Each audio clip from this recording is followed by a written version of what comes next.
there I was on the day that this aired, which was 5 a.m. my time. Fairly sleepy, but I watched it anyway. I actually watched LS's ghost stream of it, which was I suppose somewhat interesting.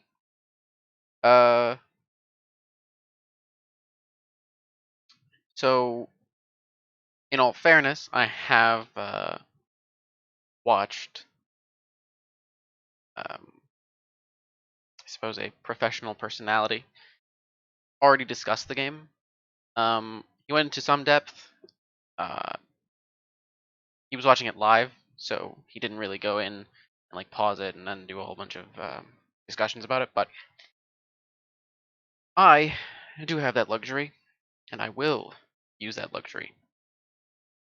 Because here I am. Okay. Now, let's look at the bands and the picks. I believe it is divided like this. I think that makes the most sense. Where these are part of the final two bands on second band phase. At least, yeah. Okay. The order is not available to me here. I could look it up, but that isn't super relevant, I guess. And I do spend way too much time on it anyway. But it's kind of the allure, you know? It's kind of the charm of learning. So, let's start. Karma, first band. Karma is something that has increased a lot in priority as a support champion. I guess technically a mid lane flex, could be a bit of a top lane flex. Um, it's interesting because I don't. It's good. Like it makes sense why it's coming up, but the level of priority is probably too high. I think one of the big reasons why is because if you can first pick Karma, then you can say, okay, I'm gonna have Karma here, meaning that Aphelios might be up, or like Varus actually was up in this game too, by the way, if you notice. So AD carries become the question, and then you pick them up here earlier on than blue team, who would normally have to pick like a Varus, so Varus would be a big thing. Felios, that's yep.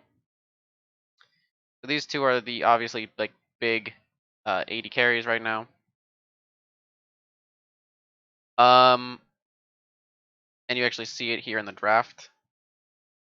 Ezreal is also very big. Ashe is becoming more prominent.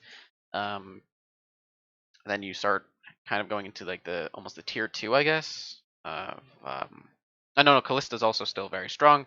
And then there's the tier 2 of Misfortune.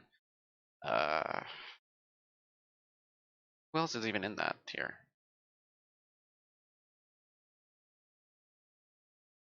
Is it really just? I feel like there's a very limited amount of champions. Maybe Zaya's a viable pick, but isn't really picked. Kai'Sa is also viable, but probably solidly tier 2. And then you can also pick like Syndra, and which also, by the way, not banned, completely available if they really wanted to. So Syndra was available. Ziggs is available. Cassiopeia does really well into Aphelios.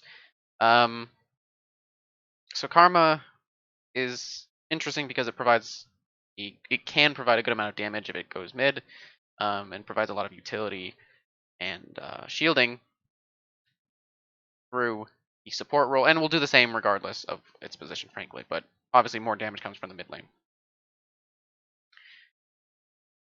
But the exact specifics, I think, are lost on me, and I haven't really found anyone that discusses it in depth enough to really grasp it without looking into it further than I think is even possible for me, because I don't have resources to do that. Um, in terms of like understanding why it's so high priority. That's I can understand why it's good, but I don't understand necessarily the level of priority that's placed on it, where it would need to be banned uh, often. It might be maybe it's just a good answer into Aphelios that creates a lot of issues for him. And so if you're going to pick Aphelios, which probably first pick, um, I don't know, but probably a first pick Aphelios, it can create some issues for him. So I'll let's go with that. Twisted Fate, it's just just really annoying to have to deal with global pressure from Twisted Fate from level 6 on. I mean, from 6 minutes on, there's just an immense amount of pressure top lane. There's an immense amount of pressure bottom lane, and it's really just down to um, how the jungler wants to play that. And there aren't uh, a lot of super great answers to it because the mid laner, I mean, Galio could presumably respond, could be a response to Twisted Fate, where he can just join in on Twisted Fate, but then he's behind on the play usually. Um, and he doesn't really kill towers super fast either, so it's not like he gains plates. So there are answers where if you pick a champion that can attack turrets really fast, or um, maybe can assist across the map just like Twisted Fate can, um, then yeah, that's a thing. But also they kind of negate each other, so it's a bit of a difficulty. So if this is even part of the plan anyway, they because of the fact that they negate each other, it's actually more annoying than anything else. So if you want to pick this and you want to be the team that creates global pressure on your own, um, that without really a good ability for them to match it unless they use summoner spells, then sure, good bid. I mean, it's a generally just good bid anyway. Set is something that has lost a lot of favor. Um, I think rightfully so. I think banning it is interesting because I feel like nothing is disturbed by that's being in any position on this team or against this team. So it seems more like a general ban, more so than it'll affect one of our laners, depending on, or yeah, one of our lanes that we don't want to happen, unless I'm misunderstanding the set Kennen matchup, which very possible. Callista banned. This isn't really an AD carry that I think is super strong, but it does have the option to go top lane, if that's a thing. So it does have that bit of flex, does prevent some picks from going top lane. It is very strong in the bottom lane, and when you have a strong player like Teddy, that might be a big consideration. It's also a champion that's been banned a lot just across the regions. Um, it seems like a champion that needs help to work, right? So you need someone to be able to come down and help snowball the lane. Um, but once it gets rolling, it does kind of put on a lot of pressure. Not just to the bottom lane, but then in the mid game is very, very strong. But if it falls behind, it feels bad, right? So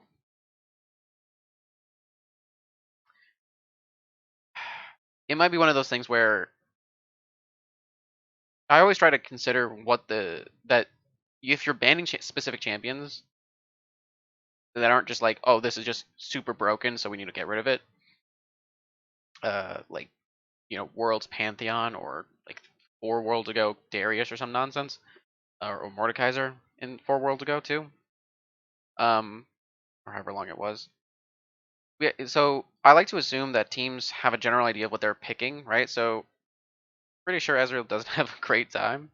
when he's just getting when there's no way he can uh, play the matchup super easily. Just loses every trade possible, and he could his ability to have Bard leave his lane is diminished significantly against Callista. So if that's the plan, if we're assuming that the plan was already designed, right, so that the whole composition was kind of already designed or had an idea, you already had an idea of what you were picking in at least a few roles, um, then sure, this makes some sense. Even though I don't know if this is available versus Aphelios, I don't know if this gets picked up. You know what I mean? Like I generally assume if Aphelios is available and Kalista is available, Aphelios is the champion that you pick up first. Um, I guess likewise, Kalista isn't. Is it an answer to Aphelios? I feel like it's not actually picked as an answer to Aphelios. Um, so that's. I feel like it's picked in positions where you don't have Aphelios as an option, right? Maybe I'm misunderstanding how Kalista is used in the drafts. Trundle is another generally picked up jungle champion. It's interesting because there are similar ideas to Trundle and Olaf, right? Trundle is actually simpler than Olaf, but scales better. Um, they do different things, but there are some similarities. There's super fast clear. There is he can take objectives very easily. Uh, works with lane priority very well. Um, carries with him a lot of utility. He doesn't have the run at you and just kill you aspects. That just doesn't exist with Trundle, or at least not to anywhere near the same degree that Olaf has it. But he can kind of do that. He's not really designed to just like berserk into someone. Um, he's more designed to create like a zone, create like those pillars, and then use them to zone out or keep people into a certain place, and then he can aggress onto them, or then your whole team can aggress onto them. Um, the reason it would be banned here, I don't know if it's necessarily a super great. I guess it's an answer to this because Volibear picks up a lot of health, generally probably a lot of more resistances than most um, champions in the jungle. So it could be considered an answer, right, to the Volibear. And imagine if it's here, right? This composition is even better. So, yeah, it actually becomes so much better with Trundle. Because while Olaf can like run at you, um, and then you can set up like Galley ults with his berserking playstyle, you could also just do that with Sylas, where he goes in, and then you have Trundle who can set up a pillar that makes it easier for Sylas to come in. That's supposed to be an arrow, by the way. And then finally Azir. Um, Azir is a very, very strong champion. Um, it has answers for sure. Uh, but if T1, and I'm not entirely sure how T1 likes to draft, other than the fact that LS believes that they're not super great at drafting. Uh, there's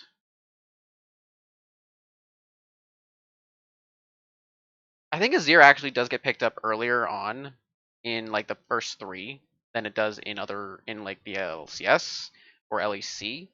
Maybe not even maybe the LEC also picks it up like third.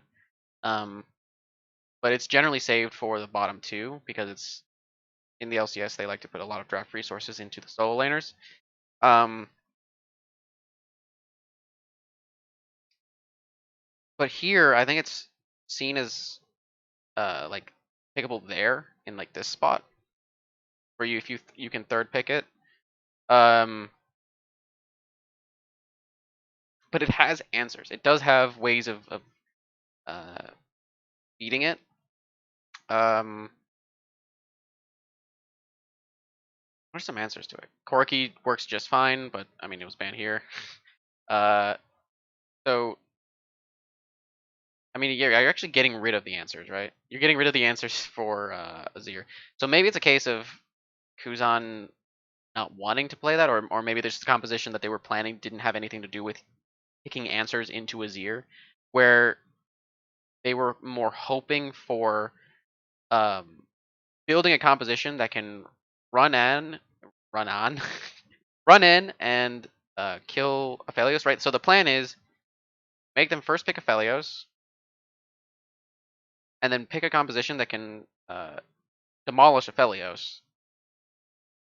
And if you remove carry options from or pressure options from the mid lane, from the multiple time world champion, um, you create a situation like what we see here from T1, where you have an Aphelios and you have a whole bunch of tools designed to help him succeed, as well as defensive options on even on what would normally be assumed to be like forward going or aggressive champions, where these create areas where you cannot just go in on Aphelios.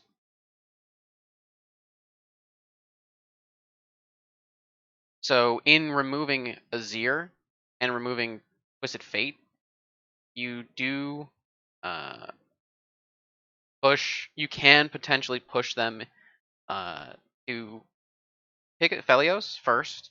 So it's very early pick Aphelios, which is a strong champion, and I think is still worthy of being first picked. You just have to draft around it or remove options that are potentially too dangerous for it to work around. So it's not just like, oh, we just first pick it and we just auto win. It's a you have to prepare a draft that makes sense with it, right? And I think that they did somewhat prepare a draft that makes sense with it, in general. But um, well, once we're further in, I'll then we look at LeBlanc is banned.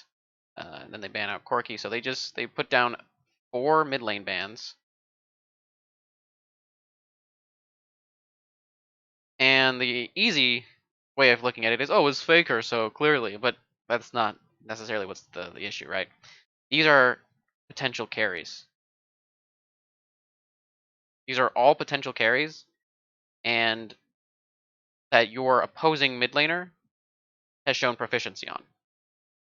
And so they're trying to consolidate the power on T1 into one role by pushing these bans in the way that they do. As far as I am aware, Lulu and Thresh were the last bans. So this was 1, 2, and 3 or something. These came in at the same time, so it doesn't really matter. And so when you see that, you can say, oh, well, they don't have a mid laner yet, right? So we get rid of more mid laners, more carry options that they can't use to force Aphelios into a position where he's the sole carry. It's a 1v9 Aphelios game, and we have prepared a draft. I think that they picked up, I want to say it was Olaf, Ezreal, Hylas. Right? I think so. I think it was Olaf, Ezreal, Sylas. Ezreal is seen as not a counter necessarily, but an answer to Aphelios, right? So that's already right there. Aphelios doesn't enjoy Olaf in his face ever, unless he's super ahead and he has a lot of help, and you know, and he has his Severum and Crescendum. If he has both of those weapons and he has help and he can kite back, then he's okay-ish. He's like, I mean, I'm not happy, but I'm good with it. with an Olaf in his face. Generally, though, he doesn't like it. Especially because Olaf can start going into his face much sooner than Aphelios is willing to really fight him. And Silas creates another issue, right? Where I think Silas was the third pick.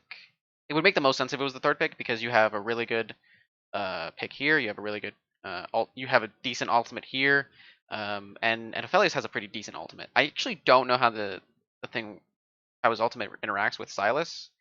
How these two interact. It might be that whatever the guns that Aphelios has, he gets those. He gets that kind of ultimate.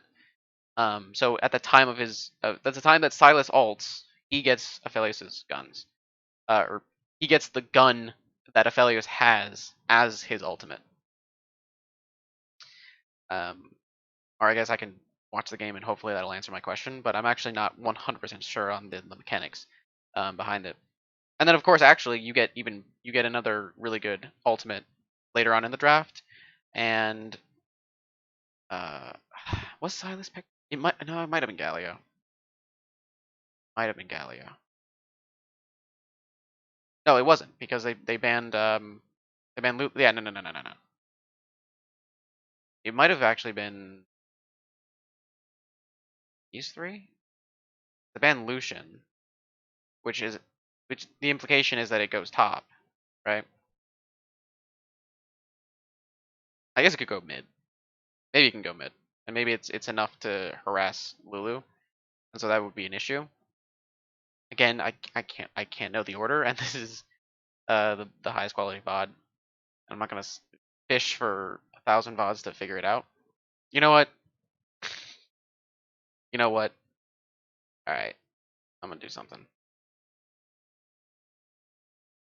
You ready? Uh, versus NY. All right. Okay. Schedule. This is. Can you tell that I am definitely a professional content creator? Okay. Match history.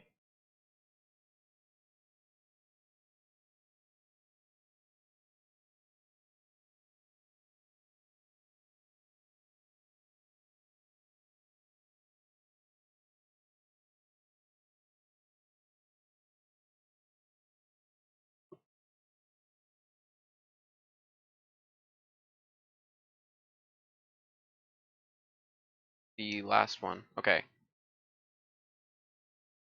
It doesn't show the order. Most unfortunate.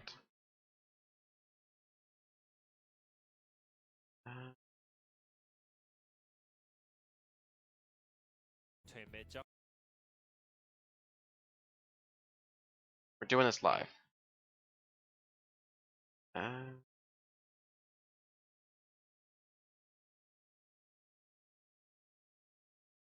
Volibear is some kind. Okay. So I figured out the order. The order was actually yeah. Okay. That makes sense. The order was actually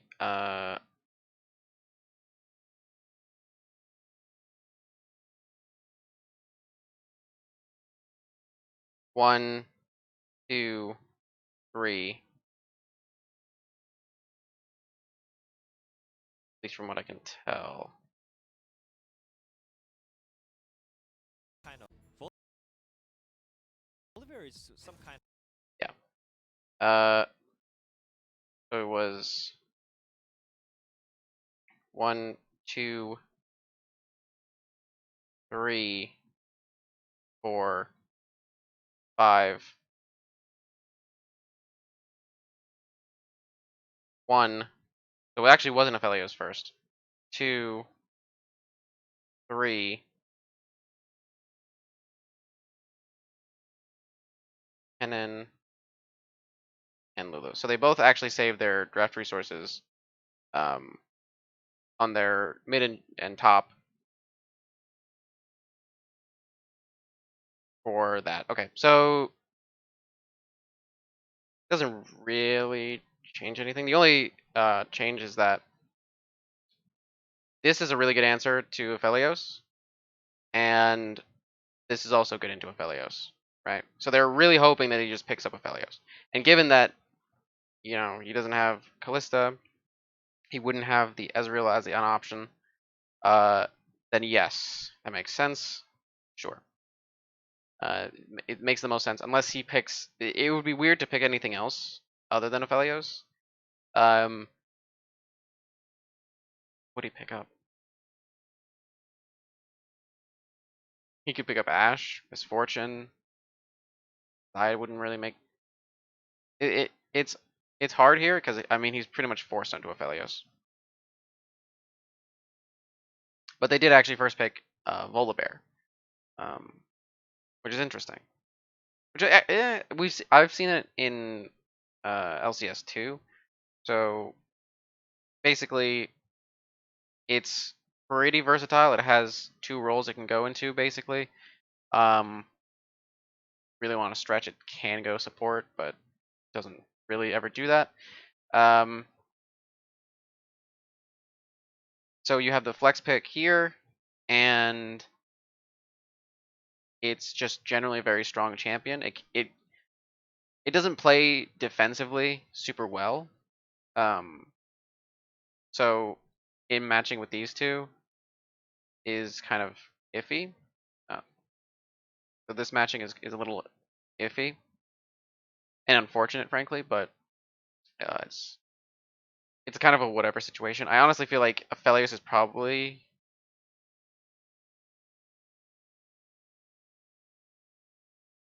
yeah. I feel like Aphelios is actually probably a better first pick than here in this specific spot because it allows you to mold the rest of your champions more toward Aphelios, right? Because maybe they think, okay, maybe they pick up Aphelios, and then we can pick up the Ezreal, and then we can play Ezreal with Volibear, and we don't have to like Volibear doesn't have to sit around and go, all right, well you can't come into Aphelios because if you do, I'm gonna turn around and jump in to save him, right? Or he can be a threat. So Aphelios stands here, Volibear could be off here. Someone tries to come in, and he can threaten preventing him from getting onto preventing one of these players from getting onto Aphelios, right? Um, but you could also pick. I mean, what even? Most of the AD carry and jungle pools seem really small, don't they? I mean, there's things like Kindred is still a thing, should be at least. Graves is still good; it's not banned. Um, even though that doesn't help Aphelios even slightly, right? So a Kindred, you could argue, would help Aphelios actually. Because then it discourages people from just going in, because then she can put down the Lamb's Respite, or I guess Kindred can put down the Lamb's Respite, uh, and then Aphelios can just like free fire in the Respite, and then because of the way that he's designed, he actually gets stronger over the course of a fight. Um, Especially if you go into him and then you now have a Respite on you, so now you've extended the fight. If he's got optimal guns, if he has, even if he doesn't even have optimal guns, if he just has Crescendum with any other weapon, he can start doing a lot of damage, um, and it becomes an actual problem to going into Aphelios. So there's that. What are some other champions that I've seen some time in the jungle? Lee Sin wouldn't be good. Italy wouldn't be super great. Eh. I mean, this is fine, but it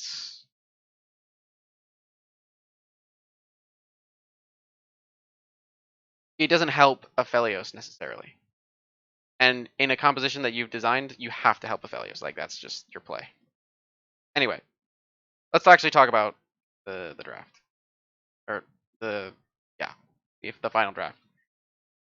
Spent 30 minutes fumbling around trying to figure out which champions were picked first. Anyway, wouldn't be me doing this without that. It's a signature. I had to ramble about some random nonsense. Okay. So in this matchup, I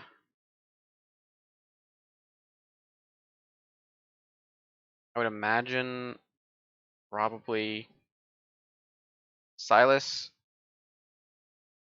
uh, probably doesn't have a super fun time in the lane, um, but he can probably eventually over the course of the lane start to trade against Kennen and start winning these trades due to his healing, and I don't even know if it's that far into the lane actually. Um, I would argue Silas probably wins this due to his ability to outscale, and he shouldn't be super vulnerable to Kennen. Um, because I mean Kennen's own ultimate can protect him. Uh, so even that alone would be pretty good. Um, he is decently susceptible to dives, but from like these two, especially if this guy joins in. But I think he's probably fairly strong, and he is super good into trying to get rid of this problem. Right, even with the protection of Lulu, Silas can really put a. He's just one of many threats on this team that cause problems, right? So Silas goes in to Aphelios, and then Galio ults onto Aphelios, right?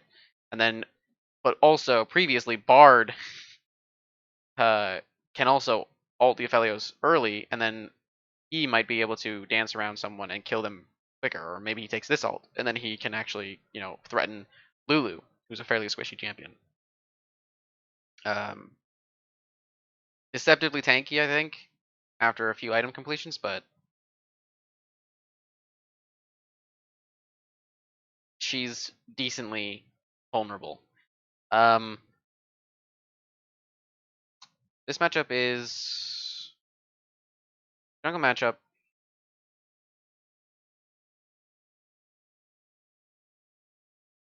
I mean, so Olaf is gonna have pretty good reign over the map. He clears faster. I mean, he pretty much clears faster than every jungle. But he also has uh, options in where he can go, right? So because of Bard, this is potentially vulnerable. Um, because of this matchup, Kennen is actually potentially vulnerable. Lulu's vulnerable. Um, so he actually has places to go. Whereas Volibear, I think, needs to wait for 6 on every single champion, basically. I mean, this doesn't count, but um, maybe he can do something. He probably has to path bot, right? But then, is it likely that he's going to be able to get anything off? I don't think so. Because you have the portal. He has the little shrines that he can heal up from any random damage. So this is going to be a fairly healthy lane. Um, so even if there's something happens where this is getting harassed, they can recover. Um, they're not really vulnerable to a dive unless these champions are higher level than the Ezreal and the Bard, and that they don't get Olaf assistance. But then there's global pressure from Galio, so even on dives they can be protected. So it's actually kind of funny because Galio protects would have been a really good answer in this spot because it would have protected Aphelios harder, and is another beefy frontline that um, it makes it slightly harder for Olaf to do what he really wants to do. He just runs in and just kills whoever is next to him or is around him. Um, Ezreal might be forced into a fork because of if these two were available, and maybe because of this. Would he? Would he want a Bork in this situation?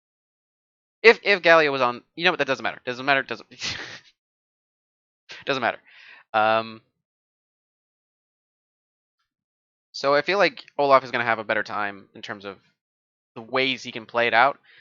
He'll probably want to path toward the bottom lane to make sure that Aphelios is as far behind as possible. His attention is mostly going to be around this area.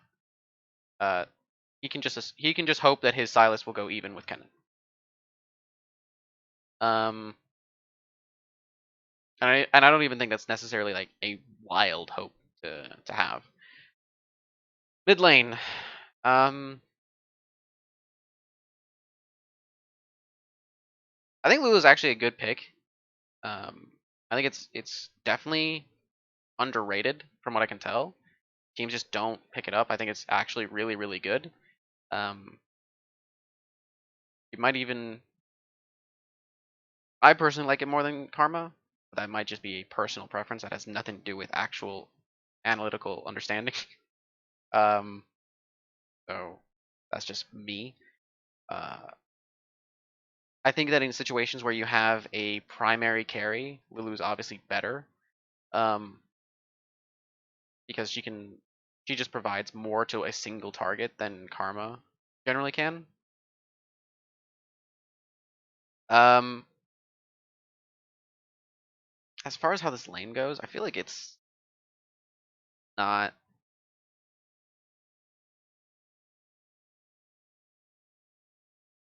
Lulu isn't really able to pressure the Galio, right? Maybe early on due to the range advantage, but then once he's able to push the lane, he can go wherever he wants,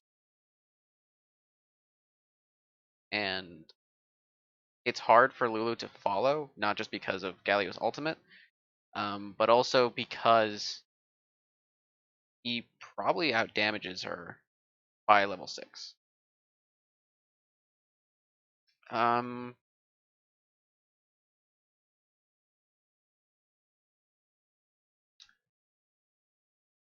I would not be shocked at all. How do they? What is it, a 530 wave is when the laners get 6, right?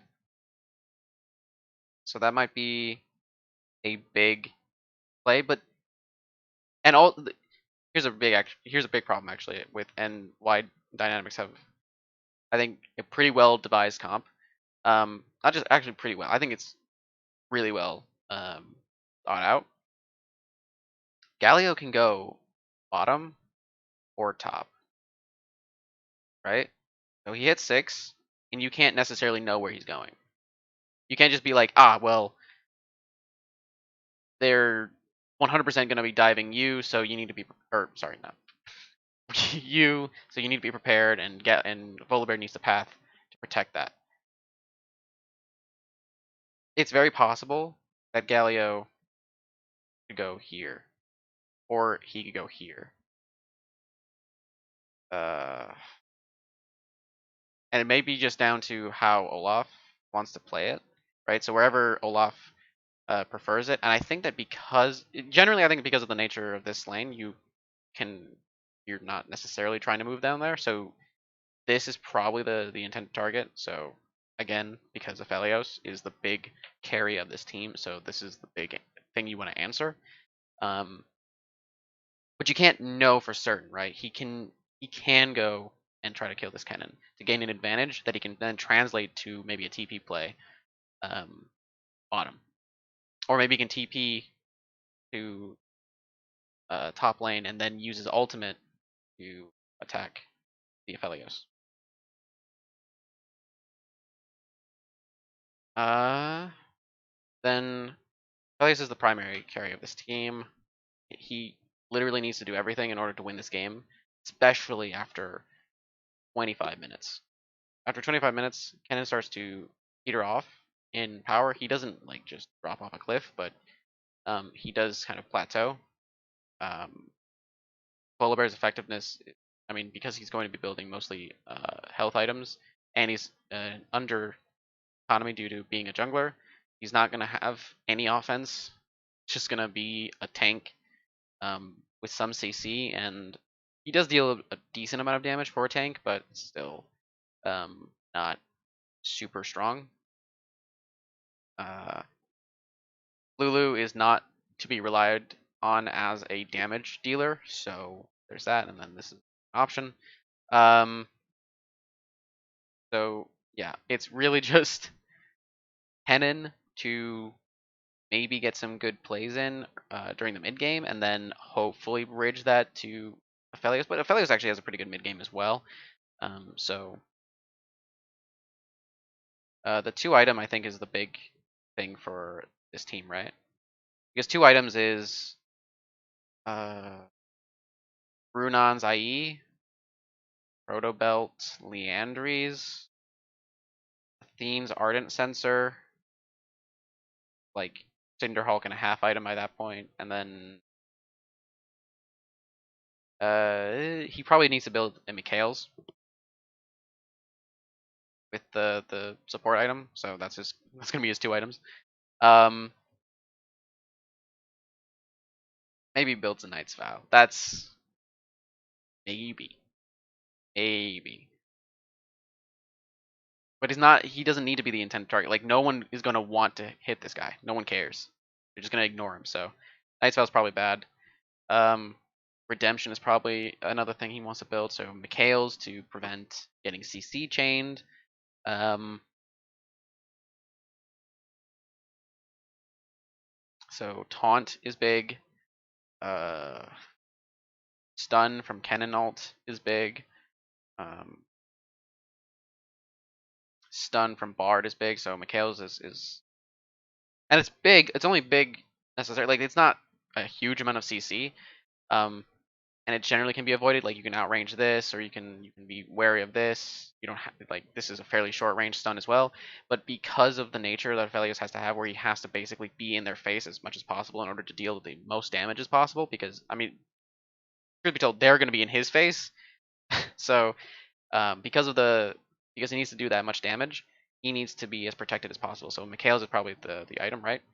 And with those 2 items, at the 2 items mark for Aphelios and Kana, or Aphelios and Kennen, and Lulu, um, this is a point where T1 might be able to exert some pressure. The problem is that the same problem exists for these items. So the 2 items actually are cheaper for Lulu, so that's actually really beneficial because they're support items. They're the Ardent Sensor and Athene's. Um, but the 2 items on uh, these guys, so the 2 items, what is it like? Gosh, probably like Protobelt, Morello on Silas. Um, Warrior, maybe half of a cleaver, so like the Phage or maybe the Kindle Gem. Cooldown might actually be really important for him. So, no, probably Phage. Um, oh my gosh, probably. Oh no, he might have to build Zonias early. Well, he does. He's not. He doesn't build Zonias early because of this. And no one's gonna build Zonias early actually. It's definitely gonna be the 3rd item on a lot of people. On Silas and Ken and not Ken and Gallia probably Ken maybe as well. Um, maybe that's the 2nd item. Maybe he doesn't go Leandries. He goes Zonias, but I think that Leandries is probably better for the spike in damage that he needs at the 2 item mark, which is when Felios can really start dealing a good amount of damage. Um, then of course, like I mean, this needs to be. It probably needs to be Iceborne or Amana. Gonna be the items. Um, Iceborne is important because sure, he's you aren't really doing that, and I mean he's really not supposed to get on you, but I think Iceborne is actually good because it allows these fairly melee range champions to actually get onto Aphelios if you can hit Aphelios with a Q. Or just anyone, right? So it helps his team get onto the carries. But Triforce is the better 2 item. So those that's an important consideration, right? I think he goes Iceborne this game. But it is a consideration to make where you ask yourself, okay, do I actually need more damage or do we need more utility in this spot? And I think that genuinely utility utility might actually be better uh, because you don't necessarily need to finish the game at 2 items, right? This team is way stronger past a certain point because uh, Ezreal doesn't match the 200 years power that Aphelios has, but he does do a lot of damage and just ramps up in power over the course of the game. Galio actually does a lot. Obviously, this does go down, so that sucks. But Silas also scales pretty well. Not very well. Pretty well. Um, didn't really touch on Bard too much, but Bard is actually really critical here. Um, because Bard, if he can hit the Tempered Fate on Aphelios, is that's genuinely like game. It's potentially game winning. Um, like his existence alone uh, forces a lot of really cautious play. And like the moment he sets off a Tempered Fate, if it misses, T1 feels so good. They're like, oh my gosh, that's like a huge weight lifted. We can start actually potentially aggressing onto them if if we're in a good position for it. Um, but even if we don't, objectives become more available to us. Um, we're able to get away from situations if the temper fate is down. So if temper fate, so maybe Bard uses the ult to like capture someone who's straggling, or to maybe stop an escape. Um, that can alleviate pressure there if he misses. If he hits it on Aphelios, oh man, it's like game ending potentially because there's just so many things that are gonna go on top of Aphelios there. I mean, he's not going to go on top of him, but I mean, there are going to be 3 champions, literally just melee range on top of Aphelios, burning him down as quickly as possible, and CCing him fairly hard because of taunt, knock up, uh, death.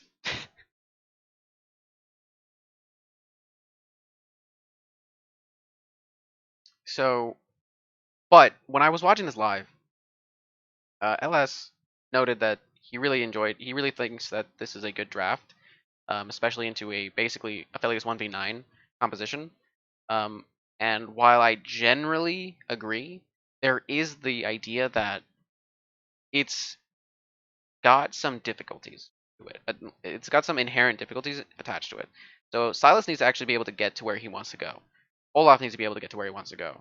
Bard needs to hit the ultimate. Galio probably doesn't really want to initiate those fights. He can, but he doesn't really want to. Um, so Silas needs to like flank into them uh, in certain situations. Um, Olaf might also want to join in on that flank position, or just run in and then force Aphelios into Silas. Um, like force him into a certain. Yeah, I think that's if Silas best play is probably usually it's probably situation dependent more so than I'm making it seem. But Silas, okay, I'm not gonna point at this guy. Silas flanks onto Aphelios, and Olaf can be used to kind of push him and corral him, and then the ultimate can also be used to corral him or to just stun him down, and then you get the people on top of him. Um, Ezreal is actually really good in terms of forcing an issue. So because he is basically the singular poke on the team, and he isn't necessarily the primary carry, but he can carry. He can be the carry if need be. Um, he becomes a target, but he's not necessarily the target, right? So he's like a juicy thing. Like, oh, and Kana's probably sitting there like, oh, I can get on Aphelios or I can get on Bard. Like, I can really do something here. But then if he does that, he might be too far from his team. So he might have gone too far way over here while his Aphelios is here, and the opposing team is like, all right, we'll just kill Aphelios and then turn around and kill Kana. Lulu provides a lot. She does provide so much. But the play pattern on E1 has to be very focused on defense, and these two champions do not necessarily do that super well. He does have Lulu. He does have those are supposed to be check marks. He does have Lulu. He does have Thresh, but it's a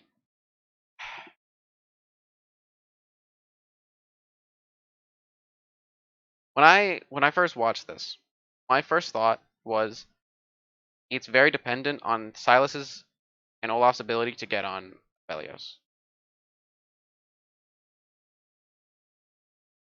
It's well thought out. This is a good draft, but it is very dependent on players to be able to get to where they need to go in the game. I've spent nearly an hour talking about this, just literally rambling. So let's just move on. Also, Time. T1's bot lane is already playing this matchup 3 times in a Gonna row and has won every. Predict. Yeah. This is where I go. They got 4 plates by themselves. Yeah, it's insane. So it should be easier for T1. It's better draft for sure than last game. So I think it can be really good for T1. Gonna skip the little pleasantry thing. Nice presentation, but we've already spent 50 minutes on draft and really just rambling, just repeating myself over and over. But that's how it is, you know. You just gotta learn some way. Okay, so they don't really have player cams, and the minimap is massive for some reason. I think it's actually advertisements that are going on. Good enough. We'll try to stop thinking about game number 1. Okay. I almost dropped that. So 5-point start. Look, we told Seems you fine. given a couple because of course Anything noteworthy? G2. Airy. The Unsealed Spellbook is actually really interesting because it allows Galio to teleport, so he can provide assistance to a lane early on, and then still have a summoner that he can use to aggress onto Faker. When he was streaming. Actually, probably. Press the attack Volibear, Yeah, that was great memories. I think, is common, right? Okay, let's see what Faker's going to be able to do. He's got minion dematerializer here, as well as cosmic. I think my sudden shock there was just junglers. I'm so used to junglers just having Conqueror, because the most common ones are like Olaf and Trundle. Getting a bit of extra damage here onto Kuzan. That's a good cosmic binding to start off the lane, which is what happened actually. So in game number actually, there's already something we can look at. production. So if we look at here, As many help picks as possible. right? So Faker, Lulu is trying to get level 2 as early as possible, so we can aggress onto Galio and control the lane. Because once Galio hits 3, these waves just disappear much faster than Lulu is able to remove them. So he gets to have basically, so Galio ends up having like permanent priority, and he's not very vulnerable to anything unless he's like basically in Lulu's face. On to good old Teddy, but also get as many glitter lances across these lanes as you can. We'll see whether Pix is going to help him out, getting a bit of extra damage here onto Kuzan. That's a good cosmic binding to start off the lane, Okay. which is what happened actually. Good stun. Game number 1 as well. Help the lane a little bit. Teddy an effort straight up. Not really. Doesn't actually do anything. It does push the wave faster. So Ezreal actually ends up being able to push. It's slightly faster. Right, and you see the range advantage really helping here. Looks like. How does Lulu want to play this? Does he actually? He might be trying to go for Oh yeah. a slow push. It was not the S word. It was This wave is going really fast. Shiema is He's not gonna get the slow push. It's hello. It's already in the. It's already on tower, so. Yeah. But it does allow it does allow Lulu. I keep saying Faker, right? It does allow Lulu to put down a ward here, which does spot out this. Bad news. Well, I don't know any Polish. So Hana's also pushing the wave in. That makes sense because again, it's the range matchup. It's towards the level 3 where this becomes easier for the melees, and then by 6, This is so interesting. everything's super good lane wise. He just missed the cannon. Teddy. Like, I know. it's And I kinda mean, he disrespectful actually can't as walk well, up because he takes too much damage. Especially like So even at you 3, did the Doran he's start kind of zoned off the at wave. game 1 and game 2 and sword. Teddy. Like, I Yeah, know. he has to wait for his wave to come in. Once his wave is in, he can maybe look to be a little more aggressive. But I think I say these things as if I actually am like a professional or you did challenger the mid Doran laner. start at the game 1 and game 2 and like he realized, oh, these guys But are you have to so make bad. assertions in order I to can learn. start This is good. longsword as well. Okay. But I wonder what he's So the gonna wave build the is longsword into, here, 'cause remember, which is Teddy's good, first item was or the it defends Teddy So from where does any this go? Does play. he get, like, an I haven't really Orb talked or about something? the junglers. I think that they just full cleared. Yep. They started on a... They actually didn't. Um, they both started on Gromps. So they literally did the exact same thing throughout the entire jungle. They went Gromp, blue, wolves, raptors, red, Krugs. Snap it straight up. Especially. Okay. I can only say CMR and keyword. And they were able to spot that out. Bad news. Well, I don't know any Polish. So You're beating me in like 3 languages now. T1 have which is not so great. better knowledge of the path, so they know how Olaf went. They know he should be on the top side of the map, which means that I mean, these guys are more vulnerable. The bottom lane for dynamics are more vulnerable, like, I know. it's kinda and so maintaining the wave disrespectful, you know? where it is right now, right here, is actually You super did the beneficial Doran start for T1. at the game See, 1 this and is you those. realized, oh, these guys are so bad. I said stuff about this Longsword as well. when I was looking But I at wonder what he's gonna the build 100 longsword Thieves into, Cloud9 'cause game, remember, Teddy's first item was where the you Doran. have players So, that are where does this coordinating go? with their Does he get, jungler like, an so that early these things are Doran available, and you or can actually see how far a apart they are. They know that this is available. They know where their Not jungler often is, see him go, and so they push back. Infinity Edge and then double Zeal. Olaf, Yeah. because he clears so Maybe fast, he because they understand what's going on, he's gonna beeline it to this Scuttlecrab, but it dies way too fast. So this is a bit of a He might just be play. sitting on it for a while. Olaf is actually behind right now It's just one of the because of what he mental did. attack that you can do And in now Volibear gets to Execution is take falling against Pop just Scuttle. the hot cocoa coming out from Guga. So it's a weird. Importantly, this is basically not possible anymore. Anyways, they are So controlling bot lane. because of a decision that Beyond made, At the same time, Elim simply two scuttles has controlled by Volibear, now which been able to is defend enough both of time his for Olaf. laners from You any beat Olaf, but you lose a little both of bit. his Yeah, side that lanes means- I mean, that from sounds horrible for me. nonsense happening. Oh man, it's a lane abuse style. As Teddy's gonna pick up the Vampiric Scepter. So I mean, I love See this actually game. how they played this.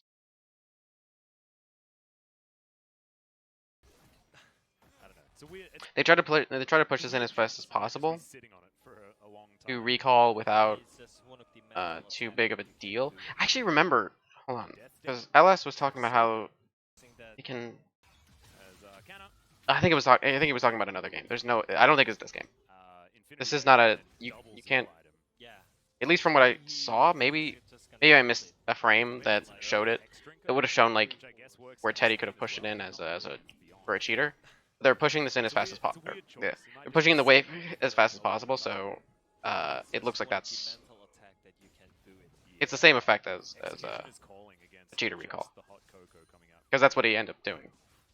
They pushed the wave in, and now they are going to back eventually. Anyways, they are They're taking a bit of controlling time, so they might lose out on more at the same than time, they want to. This is a simply good way for that, two and then scuttles they controlled come by back, and now they have a Volibear, really good advantage. which is So this is right just time for Olaf. really good play so You far beat by Olaf, but you lose a little. Yeah, T1, that means- I mean, that sounds and horrible. kind of a Oh man, it's a lane abuse iffy style. Teddy's gonna pick up decision the by Vampiric Beyond. Scepter, so I mean, I I can love see this. the They- intent, They know how to do it, and they but it's have pretty clear players that maybe he can just actually underestimated game, but the timing he for chooses to Volibear's pick someone like Krugs to die. Vivian or Rihanna. Because if he was actually trying to contest that Game 2 was a weak start. that Let's Scuttle be Crab, real. I mean, T1 has struggled on the red side actually. it's Oh yeah, that's I mean true. he just didn't get majority it. of So games. Remember they lost to here I Hard think they Rock and lose those guys, like, one minion. that So happens. they lost a minion worth of experience because of that recall, and they are just in such a good position, and they forced the Teleport TP back from Dr. from Ezreal. But anyways, So it actually feels really good this game is for a different story for T1. that the T1 had for Lulu this and split. Galio They are in line with each other. I think we saw. I don't know if they panned to that. At any point, maybe no. They've really just been focusing on the side lanes, where Kana has been able to aggress very well onto Rich, and because Rich didn't get any assistance, as a matter of fact, actually, hold on. I want to see the position that Olaf recalled on. At the game one, Yeah, it's game basically two, impossible. He realized, oh, these guys are so bad. It's actually literally impossible. There's nowhere. This ward is yeah. This ward shuts it down, right? Yeah. Olaf's best play is like to loop around here, and he can actually hit the scrying orb. I think by this point, yeah, he can. He can hit the scrying orb to know, like the blue buff timing or the Grom timing, just to know where, just to have a general idea as to where uh, Volibear is. But I mean, so maybe his play actually, well, it's obvious his play didn't have full knowledge of Volibear's uh, location. So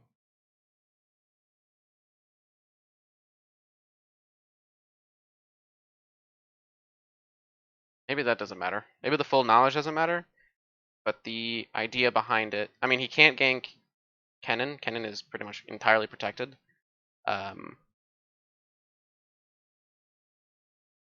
And his bottom lane is vulnerable because they understand. They had to understand because the way that they were playing and the way that Teddy and Effort were playing clearly shows that Volibear was around here.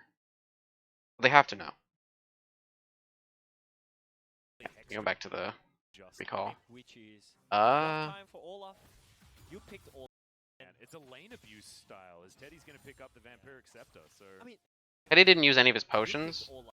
and he actually picks up a Vampiric Scepter and a Teddy's gonna pick up the Vampiric Scepter, So he so- started I love this. Longsword, which is They know how to do it, and a they have fairly they have the unique players that they can start. actually pressure from. I think that LS went into some depth on the benefits of this. Last game, Not necessarily as like I mean, T1 has struggled on the red side actually. where he said here are Remember the they common lost benefits. like People who this is what people are using this for. It's more so this is actually uncommon, and he was kind of working through the logic behind it.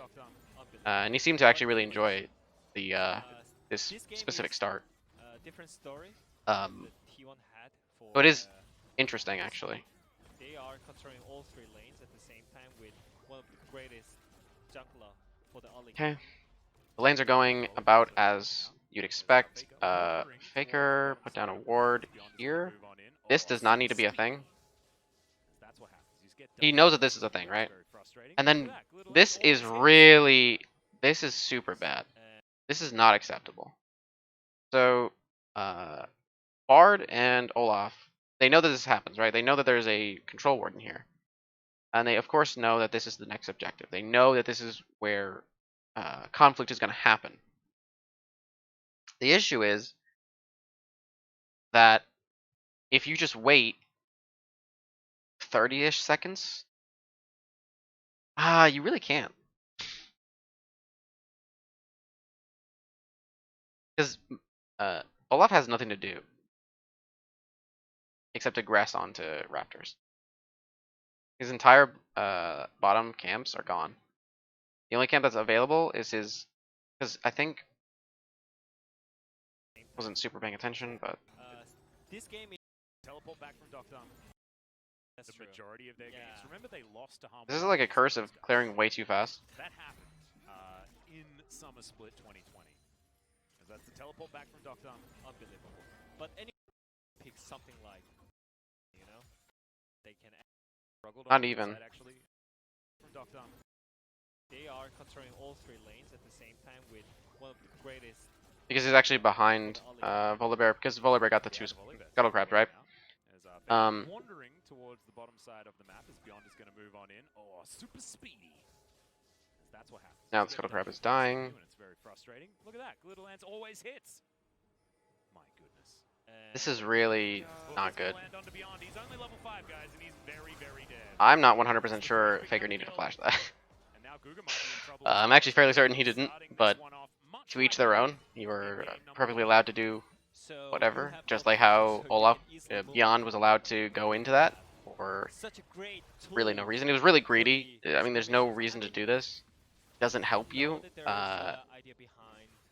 Like, it actually just doesn't help you at all. That's not. This isn't a ward that. This is a defensive ward in a place where your next objective is here. So if this is where it is and there's a wall between this, right? So then what does anything behind this wall matter to your ability to take this? I don't think that this matters at all. And it's a misplaced attempt at aggression when you can't really get assistance from your Silas because he's getting pushed into tower because of the nature of the matchup up until a certain point. I think that by the time he hits 6, it becomes easier for him. I feel like it should have been easier now, but again, I'm not a professional player, so I cannot know exactly how this matchup goes. Oh, I guess I can know, but I do not know, rather. So Rich cannot help them. So Silas is not available for this play. Ezreal is not available for this play because he just teleported, and because you know that he's on Felios. Felios is on him, rather. If your Bard is moving, then you have to assume that the enemy Thresh is moving, so that this is an even fight at best. Problem is, the even fight started with a slightly weaker. Yeah, I mean he's down to 60% health. This is not optimal at all. So you're already chunked down a little bit, and all the champions in the game are level 5. Like there's no one who has ultimates, and ultimates are really, really, really, really, really important on Silas, Galio, Olaf, and Bard. So this is just unnecessarily greedy. What's an alternative play? How do you right the wrongs on this? Because you want to get the dragon, right? That this is their ultimate goal, dragon. And it's clear that T1 are on the move to it. You're already behind on. You're behind a camp, which puts you. You're also behind in tempo because you actually didn't buy just before this, whereas Elim did. He has an extra 150 health, which can be pretty important, especially in these earlier skirmishes. And that's like 2 autos from Olaf, so that could be pretty big. Probably less than 2 autos, but so I mean, in this situation, it's really, really weird to go for this when you know that you can't. I mean, top lane isn't a thing. Like it's not an option. This is just greedy. But the alternative, back to the alternative.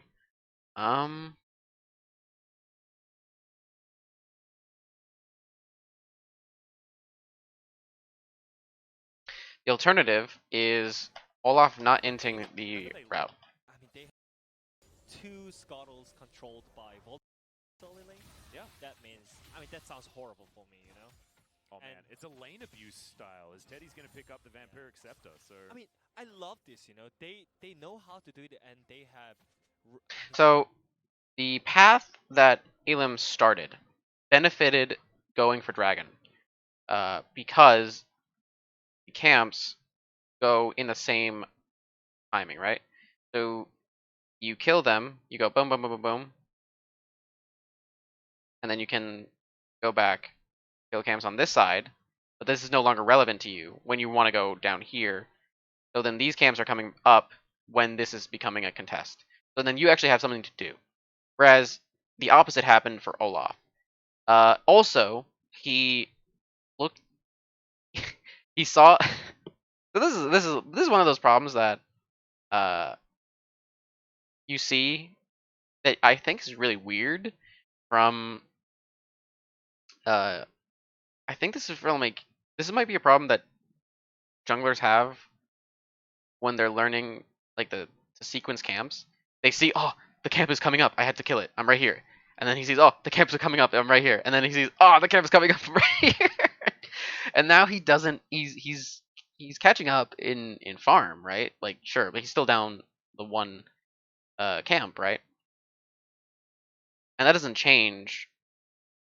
But then he's down in tempo because he doesn't have. I mean, he didn't place the control ward. That's one problem, right? So that's one problem that you could say is Bot lane. problematic. So it's a calling. I mean, this is. I mean, it just doesn't do anything. Coming out from Guga. Oh wait. Oh, that's right, because that's how the Just a Jesus. weird decision He to make. can't do anything. But anyways, they are Oh, he has just controlling nothing. bot lane and mid lane and top lane at the same Oh, time. he has just nothing to do. Simply two scuttles controlled by Volibear, which Right. is rough time for Olaf. This is why you go back. Olaf, You gotta you lose Olaf. right. You gotta think, That right? means, I mean, that sounds horrible for me, you know. You have to be willing It's a lane to abuse style, as Teddy's gonna look pick back up and try to understand the I mean, situation. I love Right, of this, course, you know, because they- these are they the know how to respawns win of the and camps. they have But so the camps are respawning here, but then he's directed because of the way that the camps spawn to go upward. Whereas the next Yeah, game issue game is two was a whoopsie. here Let's in be honest. I mean, T1 the has bottom lane. struggled on the red side actually. Oh yeah, that's The true. majority of their Yeah. games. Remember, I think this is a they case of lost just a lot giving up against the those dragon. guys, like, Genuinely. in Summer Split. I don't think you ever take this dragon anymore. That's the teleport back from Doctor. Unbelievable. You don't have a good position. I mean, this guy This has game is, has a different mana story item, has a that Tear of the T1 Goddess. had It's not for, useful. this split. Olaf hasn't They are backed controlling all three lanes at the same his time. camps. I mean, he has nothing to do around this For area. the early That's game. why he, Yeah, the volley. probably part of the reason why he went in for this, right? Wandering Because he was towards thinking, the all right, I'm left gonna side put of down a the ward map. and then Move on in. Oh, super speed. That's what happens. You just get W pressed on you, and it's very frustrating. Look at that. Little answer. also alternatively, My good. would he have?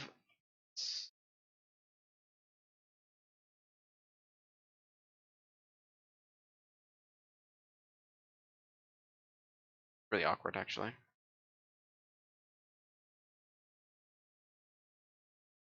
I think he has to path the other way. I even said he has to path the bottom, right? But he went blue, Gromp, or sorry, he went Gromp blue, Wolves, Raptors, red, Krugs. Recalled, went down bottom. When he could have done red, Krugs, Raptors, Wolves, Gromp, blue, and then been in time for this, defended it, prevented Volibear from doing it. Now he doesn't know where Volibear is, and that's fair that but now his sequence is in the opposite direction. It's in the reverse. It goes upward instead of downward, which is important because of the contest here. So not only does Beyond ruin the chances for, is why you go back, because then it allows you to understand. Okay, so Beyond actually hurt his chances of getting the Scuttle Crab. He hurt the potential. He actually hurt his bottom lane significantly because they were stuck in a position where they knew that Volibear was bottom because of the way that Teddy and Effort played, and so they were stuck here going, well, what do we do? Our jungler's on the top side, and then our jungler went back and beelined it straight to the Scuttle Crab, and then he gets double crabbed. So he actually ruined his own position in the game, and then he actually ruined bottom lane as a result too. I don't know if he could have done anything about this. This is, I think, a whatever situation, because I mean this was down to, and I said this in the draft, my hour-long discussion about draft, that this is the place you want to put pressure, or sorry, that you want to leave alone and allow it to play out on its own, and hopefully he doesn't fall super behind, right? But he pathed toward him as if he was going to use that pressure up and try to snowball him. And because of that, he's actually also ruined the dragon contest. Because now his cams are spawning here. Like he was up here by the when the dragon was really close to spawning, so he had to beeline it down into this bush, and now he's stuck um, without uh, the same amount of items as Volibear. His bottom lane doesn't have the same level of offensive capabilities as the opposing bottom lane. So his only hope really should be that T1 aren't willing to go for first dragon as soon as it spawns. That's the play. Just Pick something like if they go for it, they get it. Oriana. If they don't, Yeah, you have to, Game 2 was a you know, waste. you can Yes, you can let's play be around honest. that. T1 has struggled on the red side actually. Oh yeah, that's The true. majority of their games. Yeah. Remember they lost to Harmful Life Esports, guys. Like that happened in Summer Split 2020. As that's the teleport back from Doctor. Unbelievable. But anyways, this game is a different story. Did they know? That the T1 had for. Wait, how did they know? They took a guess. They were guessing. That happened in. They were guessing based on the sequencing. Look at that. It's actually insane the level of thought and decision making put into LCK versus when I'm used to LCS, right? I think that Beyond hurt himself, but the way that T1, I mean, they're just actually they're actually so intelligent because of the way that they were playing this lane, the way that because based on the pathing that their jungler took, um, they were able to figure out where Olaf was using Lulu's pressure, which then allowed them to later on, right now, know where Olaf is.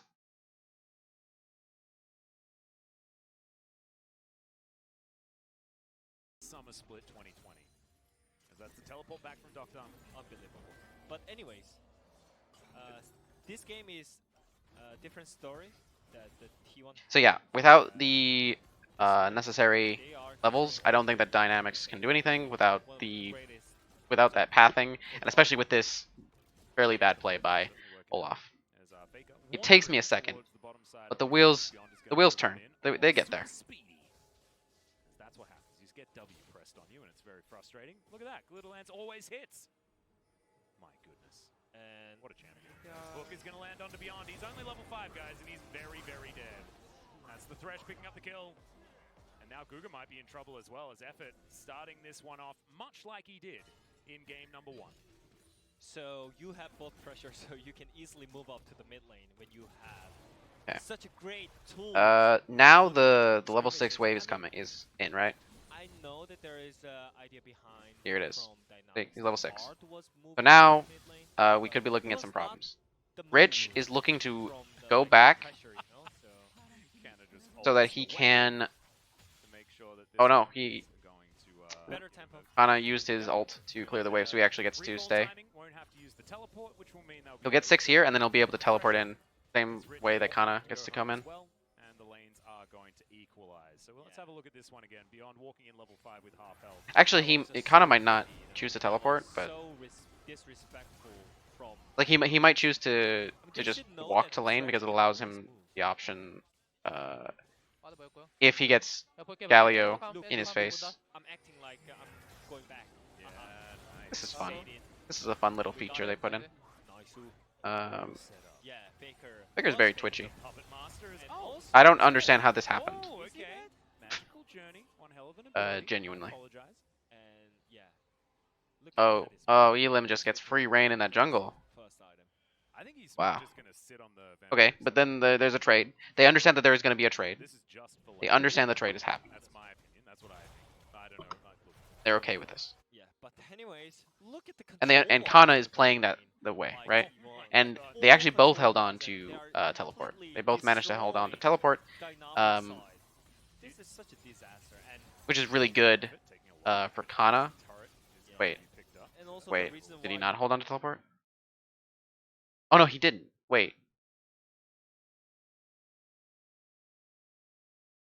Oh, he chose to switch to ignite.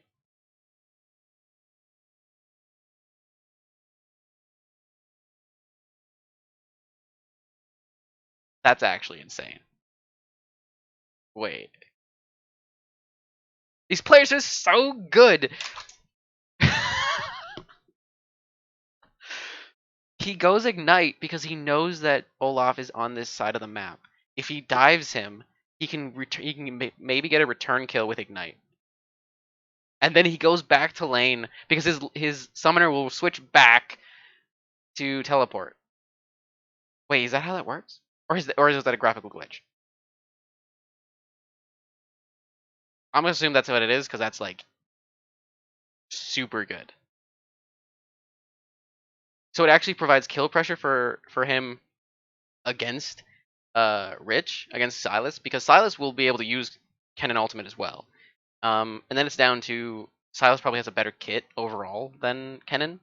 So, like Kennen's big advantage is his ultimate, but then Silas just has better abilities after that. But with Ignite, that's extra damage that Rich cannot make up for, and will also hurt him uh, more because of the way that his play pattern is, where he wants to get lower in health to heal up. So he actually doesn't even have that option. He gets a Grievous Wounds proc using the Ignite. He gets to defend himself against a potential dive by Olaf and Silas, and he might even be able to get a trade kill, and then he switches back to teleport.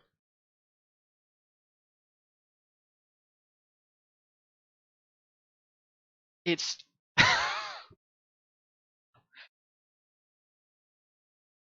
respect. Oh, and my gosh. Look at how many wards are around this area. It's kind of unnecessary, all of these control wards, but there's very obvious the intent. They want to know where Olaf is. They are actually, Kana and all of T1 are super happy with the position that they're in right now. Because if Teddy is allowed to get ahead, or is allowed to just skirt the laning phase with a lead, which he has due to what happened over here, and then it seemed like there was some shenanigans that happened here too. If he can get a lead, he can run away. They can run away with the game because they won't have enough. They won't have enough damage, and they won't have the necessary positions and angles to be able to aggress onto Aphelios hard enough when he's super strong. It was around this point, by the way, that LS was pretty sure he was saying that the game is over. Because that's like the Olaf play is like a game-losing play. But oh my gosh, Kana is just like it makes so hard to play around the top lane. he can't be dove now. He's basically said So I think T1 you're is just already done. And then Aphelios is so getting much these better plates. He job got than solo game plate. 2 and even game 1. Come through from Teddy once again. So yes, Olaf is going to be a bit in a bit of a lead in terms of. Oh, he actually isn't even. Wait, I guess because he initiated they initiated the swapping blue sides. So Kana prevents the dive by having Ignite, and with his ult cooldown coming back up right now. Cuz gets subbed out, and then LM gets to play with like 100% lane priority. So I mean, it's just like that's what I'm saying, a little bit unfair, right? I mean, that's what I'm saying. You know, like when LM is playing, they always pick for early prior. Yeah, right. And like all three of the and then Kennen is actually able to potentially that is just obvious kill your jungler can Silas. play easily, you know? Now this is no longer possible. Maybe And now you can see that Silas can start controlling the lane. Like edge of the cliff and like That's a really late. That's a super late call though. I don't like that. Effort comes up, he's going to clear out a control ward, and they should be able to take Shelly down. As kind of lightning rushes away from This was really dicey. Marks of the storm come in here. Kuzan going to walk over a control ward, so T1 not going to be. This was a really weird play. Let me. This. This went from oh my gosh, Kana is insane to I don't like what his team is doing around him. So obviously we know that he can't really reach this. That's fine, right? He knows it's there because he hit it. So they should all know that that's there. Elim is going to jump over the wall in an attempt to look for the Rift Herald, and also effort is on the river side of is on the river here. He's just like down here on the left bush mid lane. He just walked through it, I guess. Did he walk through? They always pick for No, this is a replay, so I can't know. Right.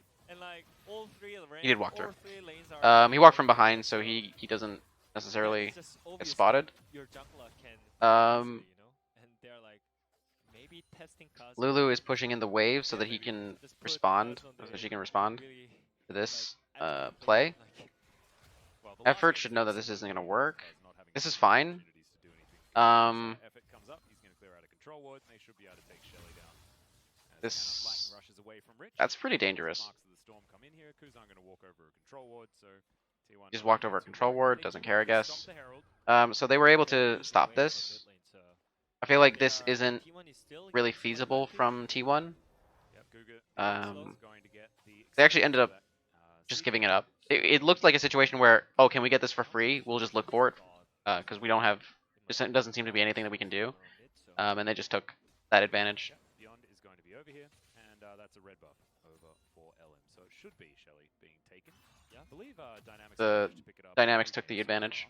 Yeah, still great job by Dynamics. Took advantage The of reason that, why I rather. highlighted Dynamics is Okay. because of their early game rotation. And without Bard The in lane, that's their also pretty good. objective control was really impressive, especially by new. I did not know this until I was watching the co-stream So that that's LS had probably of this why game. the reason Apparently, why I everyone guess was maybe I that did know, but I Dynamics just like played forgot. maybe they can Bard, consider as, like, top five. his chimes give him experience, so that allows him to leave the lane After Sandbox while Ezreal gets solo experience, and because of the solo experience provided, yeah, see, this is really good. Not going to be able to and make that 15 solo kills.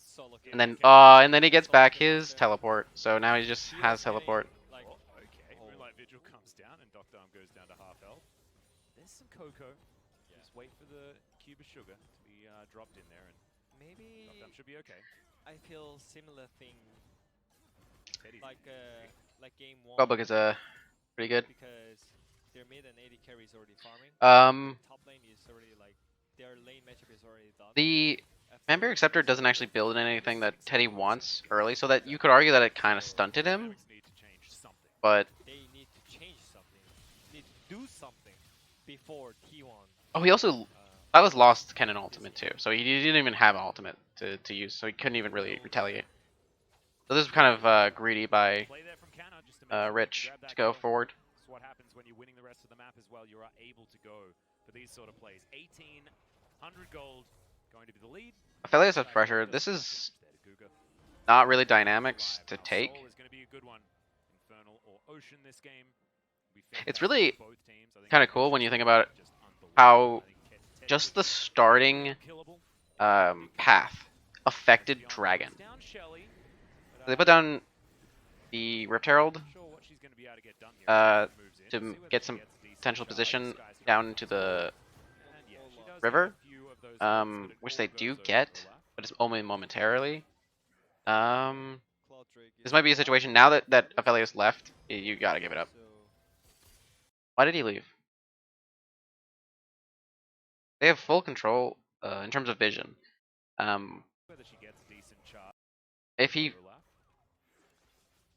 pickaxe longsword is pretty big. I feel like he could go Berserker Greaves, right? I feel like he just finished Berserkers, but maybe because he can't afford anything else after, it's really awkward. So he just goes as much damage as possible. I mean, I feel like in this spot you're allowed. This is the more cautious play.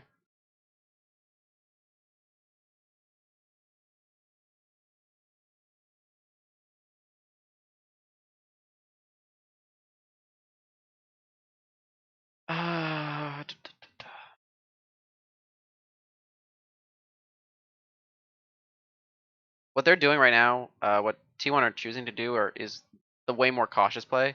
They say, well, I mean, Cloud Drake doesn't matter super hard as long as you're not stacking it. So I mean, you can take it, and it's not that big of a deal for us. And we're kind of looking to get those 2 items before we really start going into team fights. Like if you give us free kills like the Olaf kill, then by all means we'll take it, but we're not going to look for any big plays. I think they can actually aggress. I think they can genuinely do something here.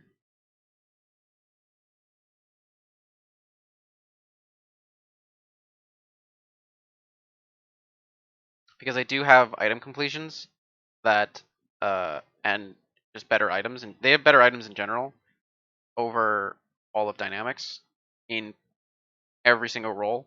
So except for I guess jungle, where Olaf was allowed to kind of push back, and because of the way he farms camps, he's just super quick.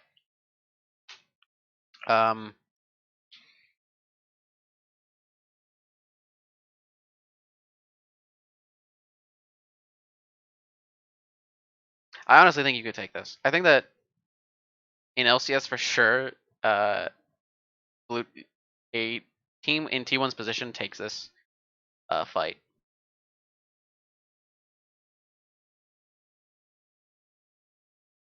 Because you're kind of in a weird situation where, yeah, you want to ramp up with those items.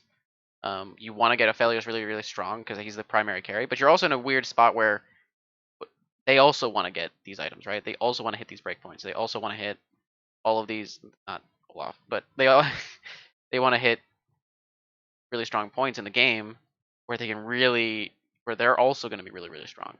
And that's actually going to hurt Aphelios more so than the position they're in now, where they're actually in the lead rather significantly, especially because of the items that they have. So while even if there's a potential chance that Galio could afford his finished item right now, or maybe Silas with a few more minions could afford the Proto Belt, you're in a better position because you have these items completed, right? Like Athene's is deceptively strong. Proto Belt's pretty big on Kennen. Sure, this isn't really anything for Aphelios because it's not a finished item, but it's more valuable than what Ezreal's sitting on. I think this is unnecessarily risk averse by T1. And yeah, Cloud Drake is live and Aphelios is in base. It looked like as soon as that was spawned, by the way, as soon as they decided, okay, we're gonna. I feel like as soon as that was spawned, they seemed like they were already ready to concede. As Beyond puts down Shelly, but not sure what she's going to be able to get done here as Ellen moves in. See whether she gets a decent charge. Sky Strike comes forward, and yeah, she does get. They're already willing to concede the Cloud Drake. And yeah, Cloud Drake is live and Aphelios Don't need that much headroom. So yeah, be able to just use this extra pressure. You can see the vision is well and truly available for T1, but Dynamics knew that there's no Aphelios, so this should be taken. So Cloud Drake going to be picked up. T1 not going to have to. This is fine. As Infernal happens once again. Triple Infernal available for both teams. I mean, this Infernal. is so weird. Why they're just giving up Drake like this, you know? They have all vision control. They have all lane pressure. Wadid is on my side. He also agrees that maybe they should probably be going for it. And I genuinely agree as well. I mean, they have so much vision control. They have so many spots for that Kennen to just run into. He has a summoner spell advantage in that regard. If he plays it right, he actually might be able to actually want to see if Silas actually. We kind of see them after. I want to see. Rich went back. They have all vision control. Oh, he went. All lane pressure, and they're losing Drake again. Wait. For no reason. He went GLP. He didn't go Proto Belt. And they have no tempo, but at first, why they reset it? Yeah, I mean, why okay, sure. Yeah, I mean, no. there's no way that, yeah, Rich just didn't use ultimate either. So that means that Rich has to teleport in and grab an ult. So he'll be late on the play. Kennen will have already affected the map. Aphelios will be stronger than Ezreal. I mean, it's just, yeah, no, I think that the better play is definitely to aggress onto the Cloud Drake. But this also snowballs from their Rift Herald play, right? For T game 1, look at We go back think to before Rich gets solo killed. And, I mean, the Rift Herald is really bad, right? They should be able to take Shelly down. As Lightning rushes away from Rich. Some marks of the storm come in here. Kuzan going to walk. Because they're very, very risk averse here. In LCS, this is 100% a fight. 100% every single time. T1 is still getting some advantage. Yep, Guga, the only one that's And in my opinion, you actually take these. Because you have a Kennen with Ignite and Ultimate. Then it might be a case of like, okay, well, Rich also has Maelstrom, slicing Maelstrom, so it might be a big problem. I believe Dynamics have managed to pick it up every game so far. Yeah, still great job by It's a risk-averse the reason why choice. I high-rated They're very, very risk-averse. because of their early game rotation, you know? Yeah, the objective, their objective control was for no reason. Okay. I mean, they're know controlling that so many was things. reset, Imagine, dude. no tempo. At First, why they reset it? Yeah, I mean, why are they resetting? the Van Rift when Herald they would have been know that the Drake is insane. coming up? Yeah, and I second, mean, the value is they just gave up you so freely when they could hard win the game off of simply that just kite it Herald. out and just make some time for Aphelios, you know? And I think that the way that you do it is Teddy has to back faster. I want to go back to that Rift Herald. I'm still.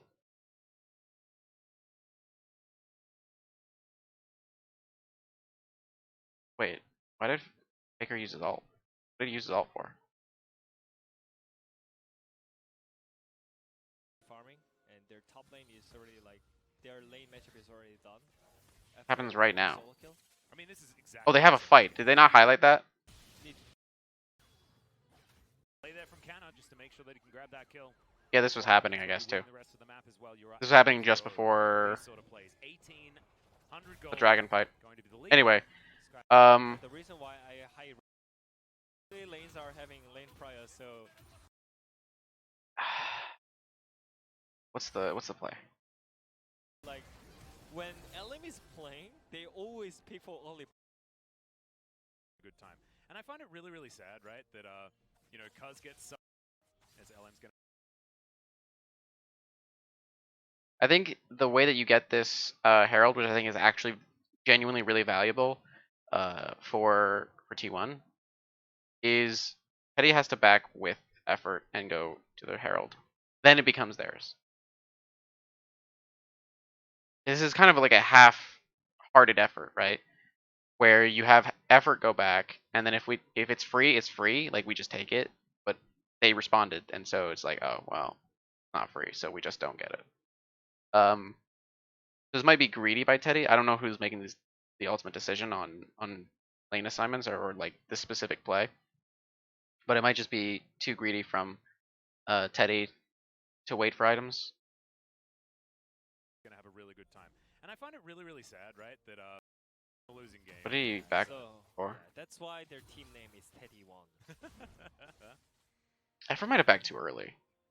Well, Faker here in the mid lane, very close to picking up his Athenes, which is going to be great into the Galio, and great for. Because if effort helps him push this, they can go back at the same time, and they're behind in position by like a little bit, but they're on the Herald.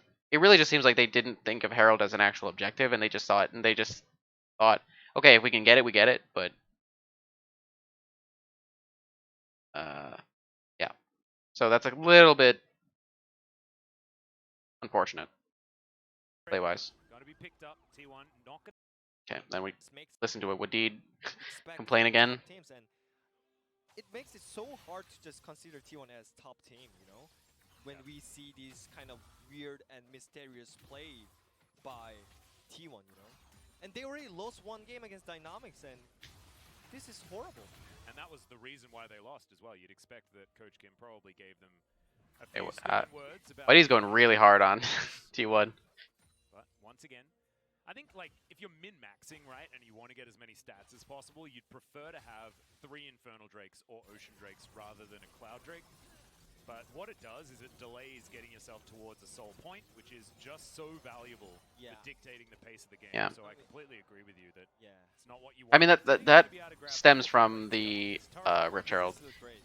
So I mean the trade is actually pretty good. Hitting needs to just flash that, by the way. He's dead.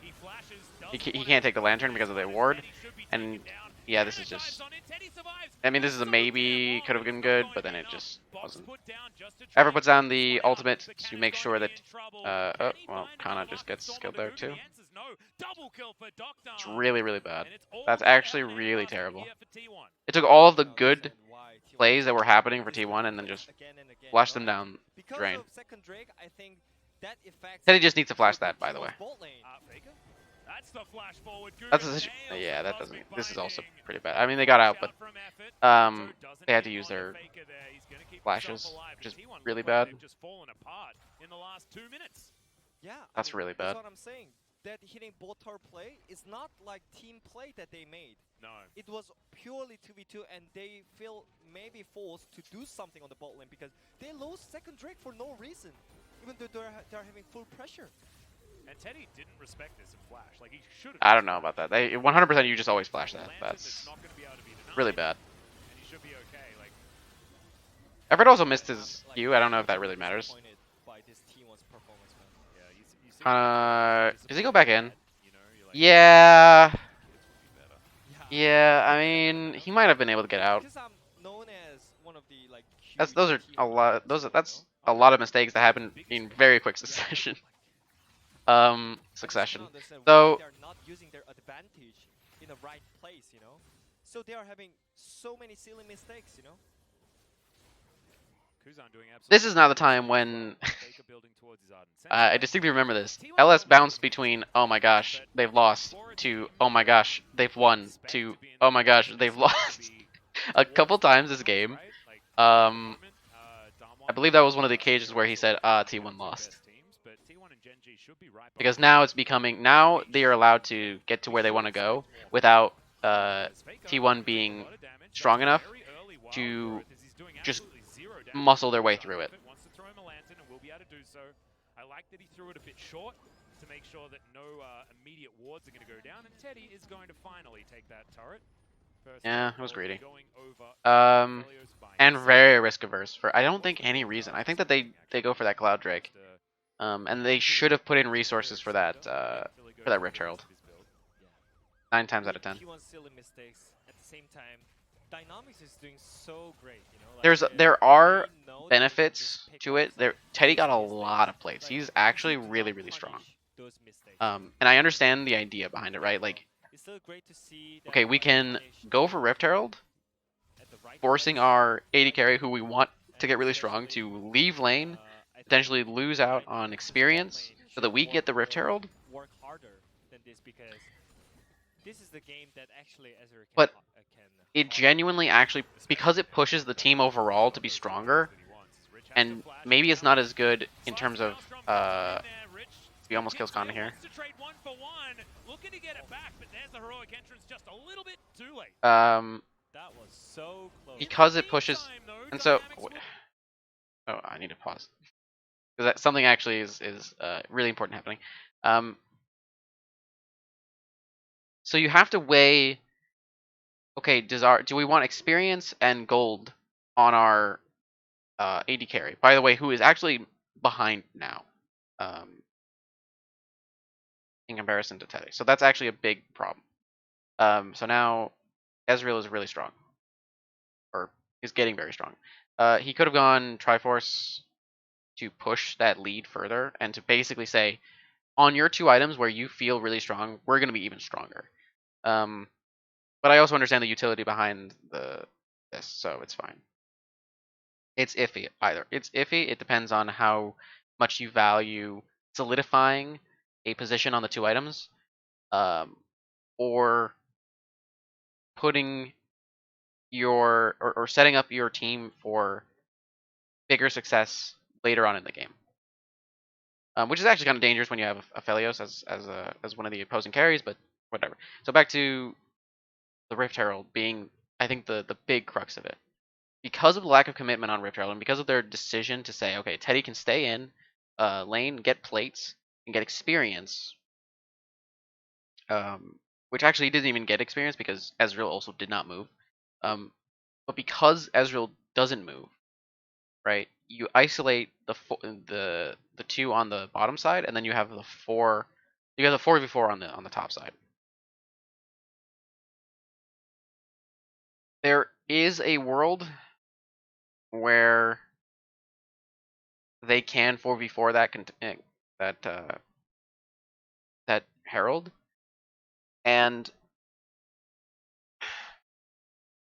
but then you also have situations like the call on Kennen, who, I mean, signaling basically I'm trying to reach 2 items as fast as possible so we can really uh, take care of this game. Um,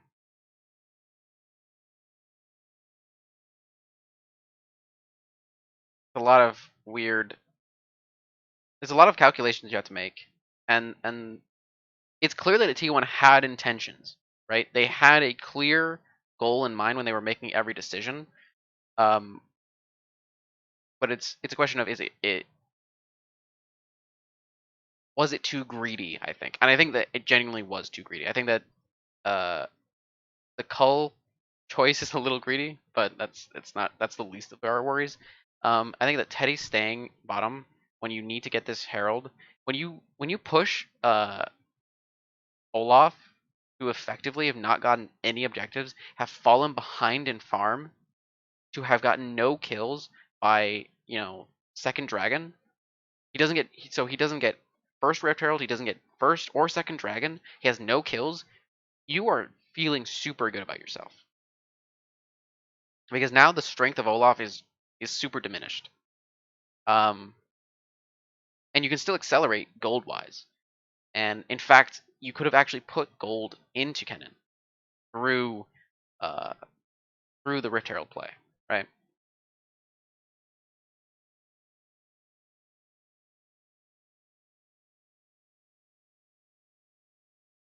So I think that it was a little greedy by T1. It was also slightly risk averse. I think that they could have actually gone for the Cloud Drake regardless of the Rift Herald. But the Rift Herald is the main decider that ended up forcing T1 to feel the way that they did about the play. And then we have this play going on, right? So I have no idea. Especially So this is basically T1 saying, we're not contesting second dragon. We might contest third for dynamics, but we're not contesting the second dragon.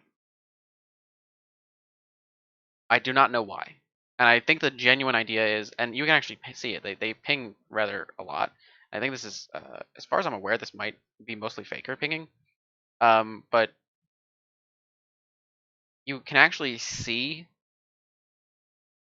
that their intention is, okay, we take Rift Herald now, and then we can push objectives, we can create a map presence, and then we can actually contest on third dragon, where we will have the 2 item spike because that's coming in 5 minutes, right? So you'll be at 21, about 22 minutes.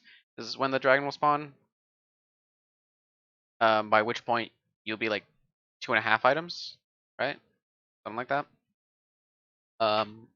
Where you can actually say solidly, this is probably our strongest point in the game, especially relative to the opposing champions. So we need to use that then.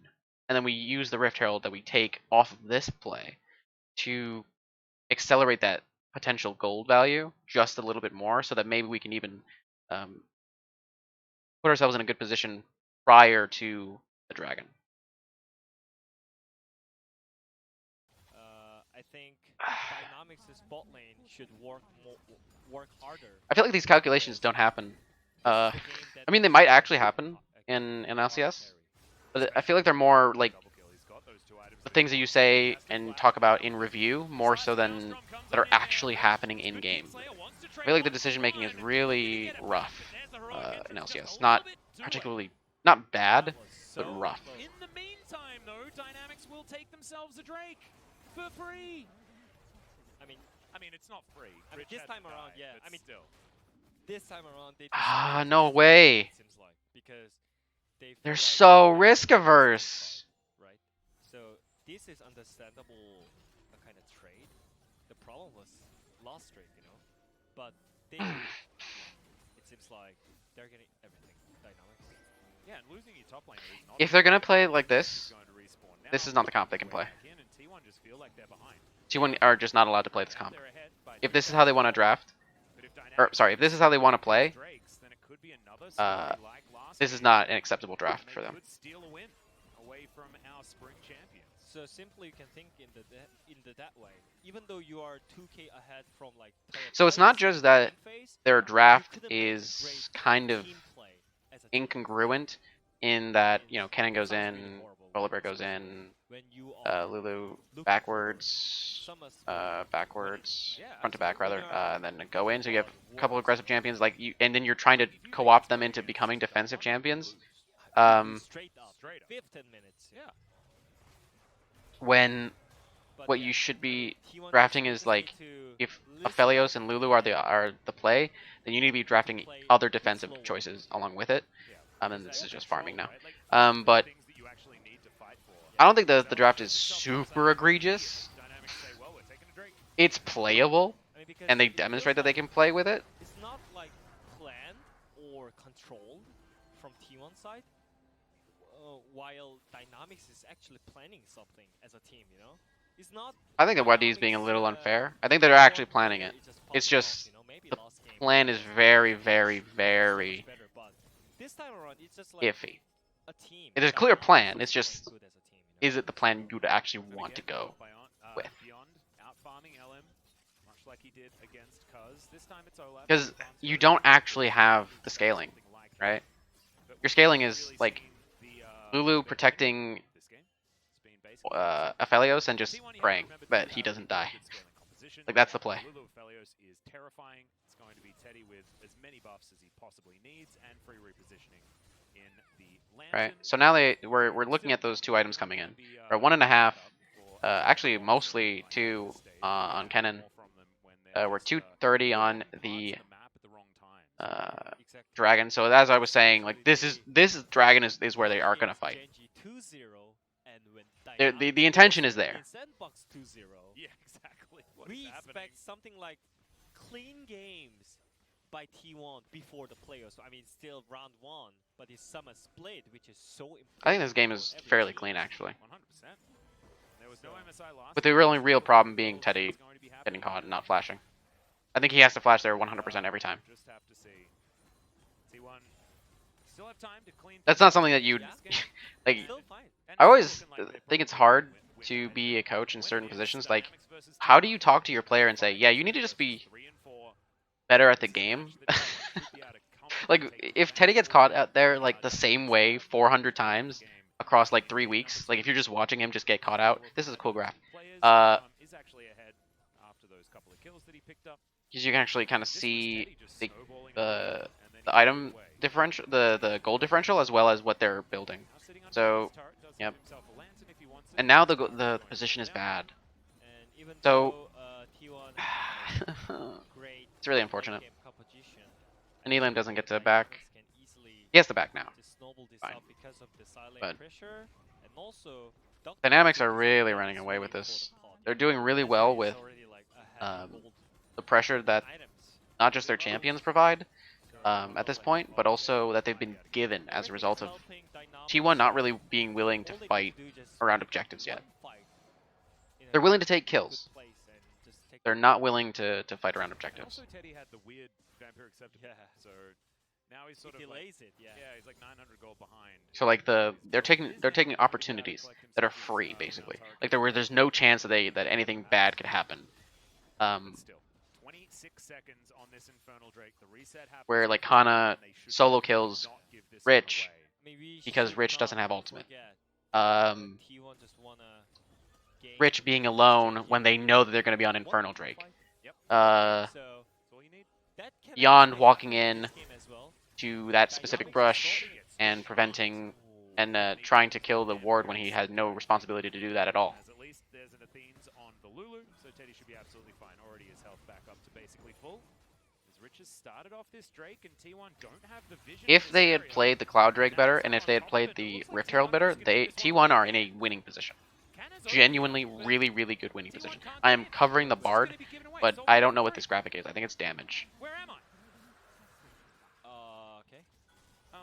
I'm lowest actually. This is like This is also really important. Without Kana flanking, they don't really have an in to the fight, and they don't really want to have an in to the fight because their primary champions that are going to do anything have literally zero method of just getting into a fight, like except for some ridiculous flash by Teddy, yeah, just go in. or I guess an ultimate. He could Gravitum ult. Well, yeah, He did not have it, I think. forgot that they had a volley bear. Perfectly honest. Because Maybe he had it. Maybe he did. Maybe he did. No, he didn't. He had Infernum, Crescendum. He was holding on to Crescendum because that's the best team fighting weapon, but he was cycling through. Calibrum is really good for. okay. I'm lowest actually. I mean, they're all really good. he's a little absurd in strength. He's a little bit absurd. T1 should be trying to win Um, a team fight. I mean, in a situation like this, Aphelios really doesn't feel useful. He feels like, oh, I can't. We got the late game, guys. We got the late game. Like he's sitting there. This is like a situation where your Aphelios is like, yeah, no, we got this, we got this, we got this. And Lulu's like, yeah, man, we just play around Aphelios. And then you're sitting there just losing dragon after dragon, Rift Herald after Rift Herald. Yeah, it's not doing anything. I've seen him. Mostly because the Aphelios isn't actually doing what he could be doing. Like if Aphelios, like in a solo queue, if Aphelios moves to a certain spot, you get Rift Herald, and then you can actually translate that to a lead instead of just going, oh well, we just we They are also like the team that plays the slots. They have the least we'll scale. amount of champion kills per minute, as in comparison to any other team here in the LCK. They're picking up Genji's old mantle by the looks of things, and they are still in the lead, right? Actually, They're still let me go expected. back. I think I kind of glossed over how they used Rift Herald and the pressure that they were applying in other lanes. Like, so the Galio is interesting to me, right? Because I'm pretty sure that tower was pretty free. Is Dynamics versus T1, you know, 5 and 2 versus 3. Faker is getting This is a hit match up. that T1 should be able to He's trying to comfortably push take the wave out. already. Dynamics Faker kind of just leaves the area. I mean, this is the reason he's doing that is because of Bard and Olaf. So he feels like he has to just beeline it out after those and couple look for kills he safety. picked up. So I mean, they're actually moving in. And then he threw it away, giving the Ezreal that double Oh, that's actually. sitting underneath his turret does have himself Teams are why are teams so good? His tower is This is actually not like a super strong team in the LCK, but they're playing really well here. I think Dynamics can easily They simultaneously created pressure in two places and forced all of T1 to back off. Oh, hell Otherwise, they just they die. And of course, T1 responded properly by just backing off. But then, like, their composition is in a position where now we're supposed to be strong, or we're supposed to be feeling really good, and now we're stuck here in a spot where And also we Teddy had can't the actually vampire acceptance. Now he's sort of like, play. yeah, he's like 900 gold behind his build. Is now going to be able to collect himself his Renown's Hurricane, but that could have come in a little bit earlier perhaps. But still, 26 seconds on this Infernal Drake. The reset happens here for T1, and they should definitely not give this one away. Maybe I think that these guys are super good because I'm just used to watching the LCS, and where it's a little bit more erratic. That can Um, actually happen in this game as well. Dynamics is normally But I honestly feel like both teams are playing pretty well. I think the T1 have really dropped the ball on quite a few things, macro-wise. But I think that overall, Dynamics, except for that one play with Beyond for no reason where he walked into here, they've been playing really well. Oh, this is literally just damage. They're okay. This makes sense. He was the only one who's hitting them because he's the only one with poke. No one else is actually doing anything. And Teddy doesn't have the ultimate. He doesn't have Gravitum. If he has Gravitum, he might be. You might contest this in that position. But they're in such a weird position thanks to the towers Yeah, falling. good. What? I honestly think that they could fight that. What are the items?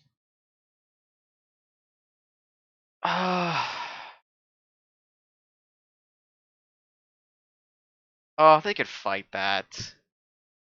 They could fight that.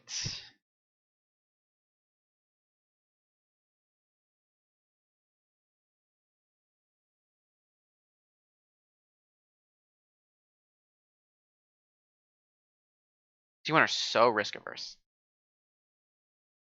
And I think this is like a signature of the LCK in general, but this is like to an extreme degree. And it's not even to their benefit. I mean, just look at these drafts. I don't know why I pointed. Like, just look at these. Like, Teddy, look at these drafts. Teddy, what have you done? Look at what you've done. Look what you have, and look what they have. Do you really want to play this later on in the game? No.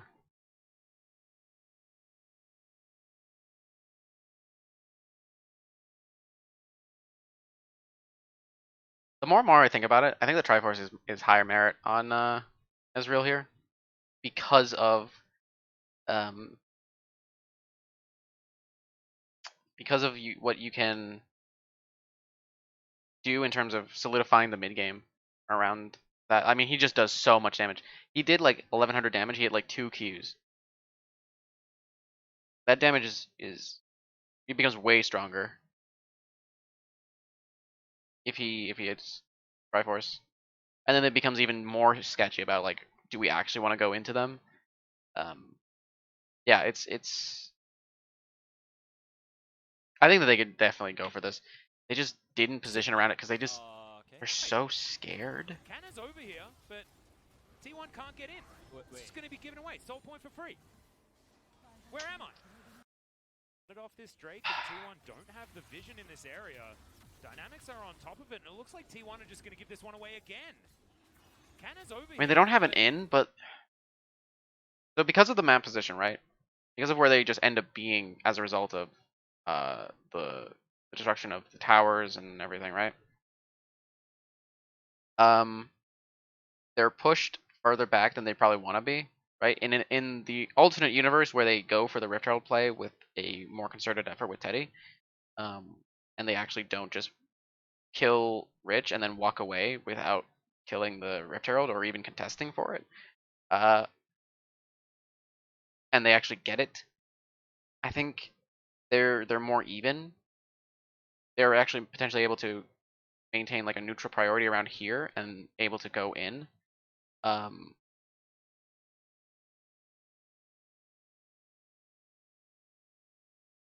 but also, I mean, even if we assume that this is always the starting position, so we have to. So I'm gonna assume that where they're at right now is pretty much as good as they can get in terms of. I think Kana's like right here on this on the minimap, or just under the minimap. So if we assume that this is probably about as good as they can get in terms of a starting position at this exact point, um, On the Lulu, so Teddy should be absolutely fine. Already his health back up to base. Kana can't just he can't go around the pit and behind it, right? Because then he's really blocked off from his team, and his team has no actual in. Their best in is like Olaf, or it's not Olaf, Volibear, who would also be just. I mean, Kana just dies if he goes for the flank, right? Especially from this position. So Kana's best play is here. Started off this Drake, and T1 don't have the vision in this area. Dynamics are on top of it, and it looks like T1 are just going to give this one away again. Canna's over here, but on the Lulu, so Teddy should be absolutely fine. Already his health back up to basically full. Okay, Kana is doing fine by being here. I think that Elim and Faker are not. Faker ends up, sorry, hold on. Faker ends up doing one of these, and Elim was here, and then he does one of these. So now he's as far away as possible from the dragon as he probably could be. I mean, he ends up right here when the dragon dies. I think that if Elim and Faker are here. I think that if these three are here and they move, so they're moving downward, right? So they want to get the Herald, obviously. And Kana's here. You could look for something, genuinely. The problem is that this is now getting blocked off.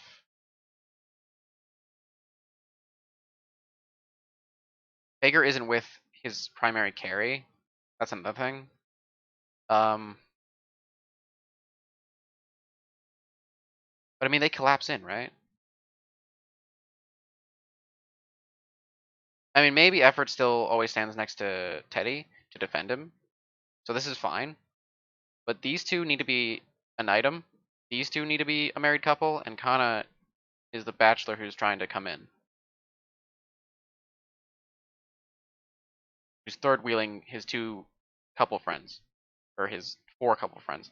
I think if they do that, it's better.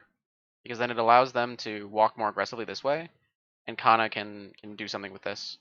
Yes, obviously Olaf then turns around, and then you might have, people turning around coming in, but you also have Teddy who's able to aggress onto people. And because of Lulu. I mean, this is the issue, right? Like this is the problem with their comp. When they're in positions like this, it feels really, really, really bad. They needed those heralds. Absolutely needed those heralds. I think they misread the importance of the herald.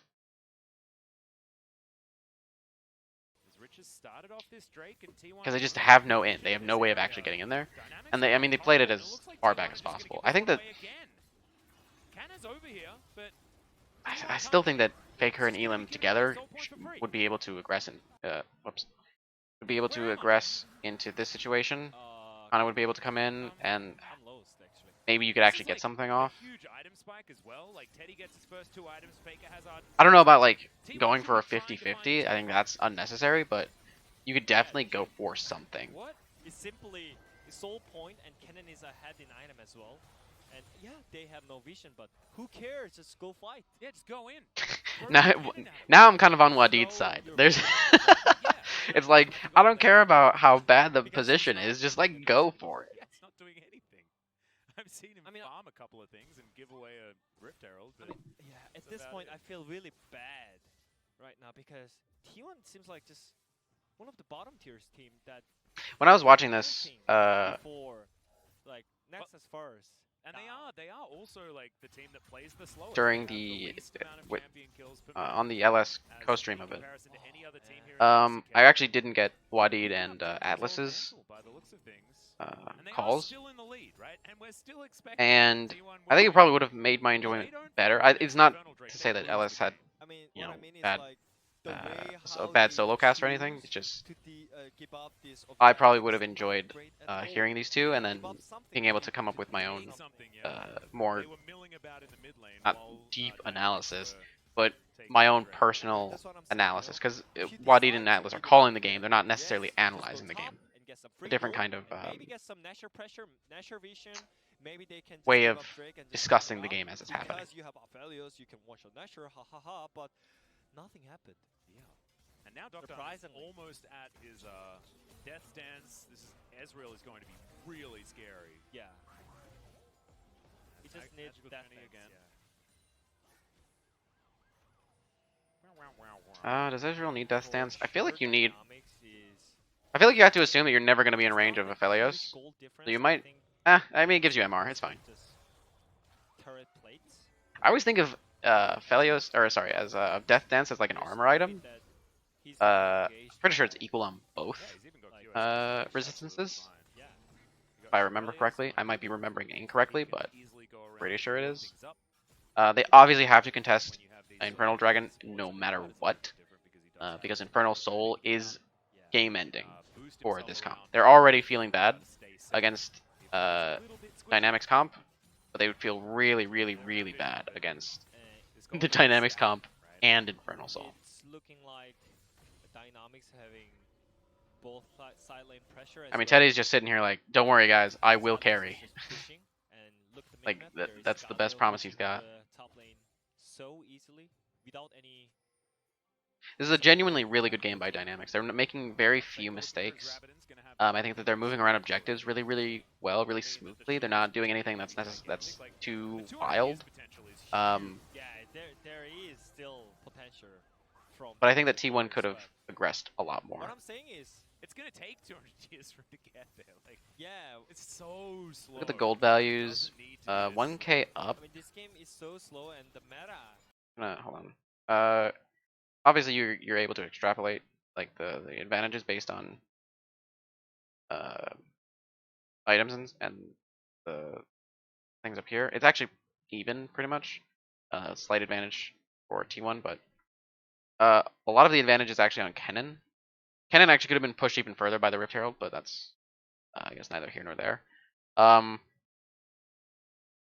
then a bit of a disadvantage on here, and then pretty much even. So it's fairly even, but this actually benefits this comp because they would rather be even at this point in the game with this, because I mean these guys don't want to actually be even. You don't have like these kind of ball comps, which is effectively what they've turned into. You don't have protect the 80 carry comps. Feeling super great when it's possible that the 80 carry just dies randomly. So the early game from T1, like it was fine. Yeah, they were getting everything. When you're ahead, you actually feel really good because you're.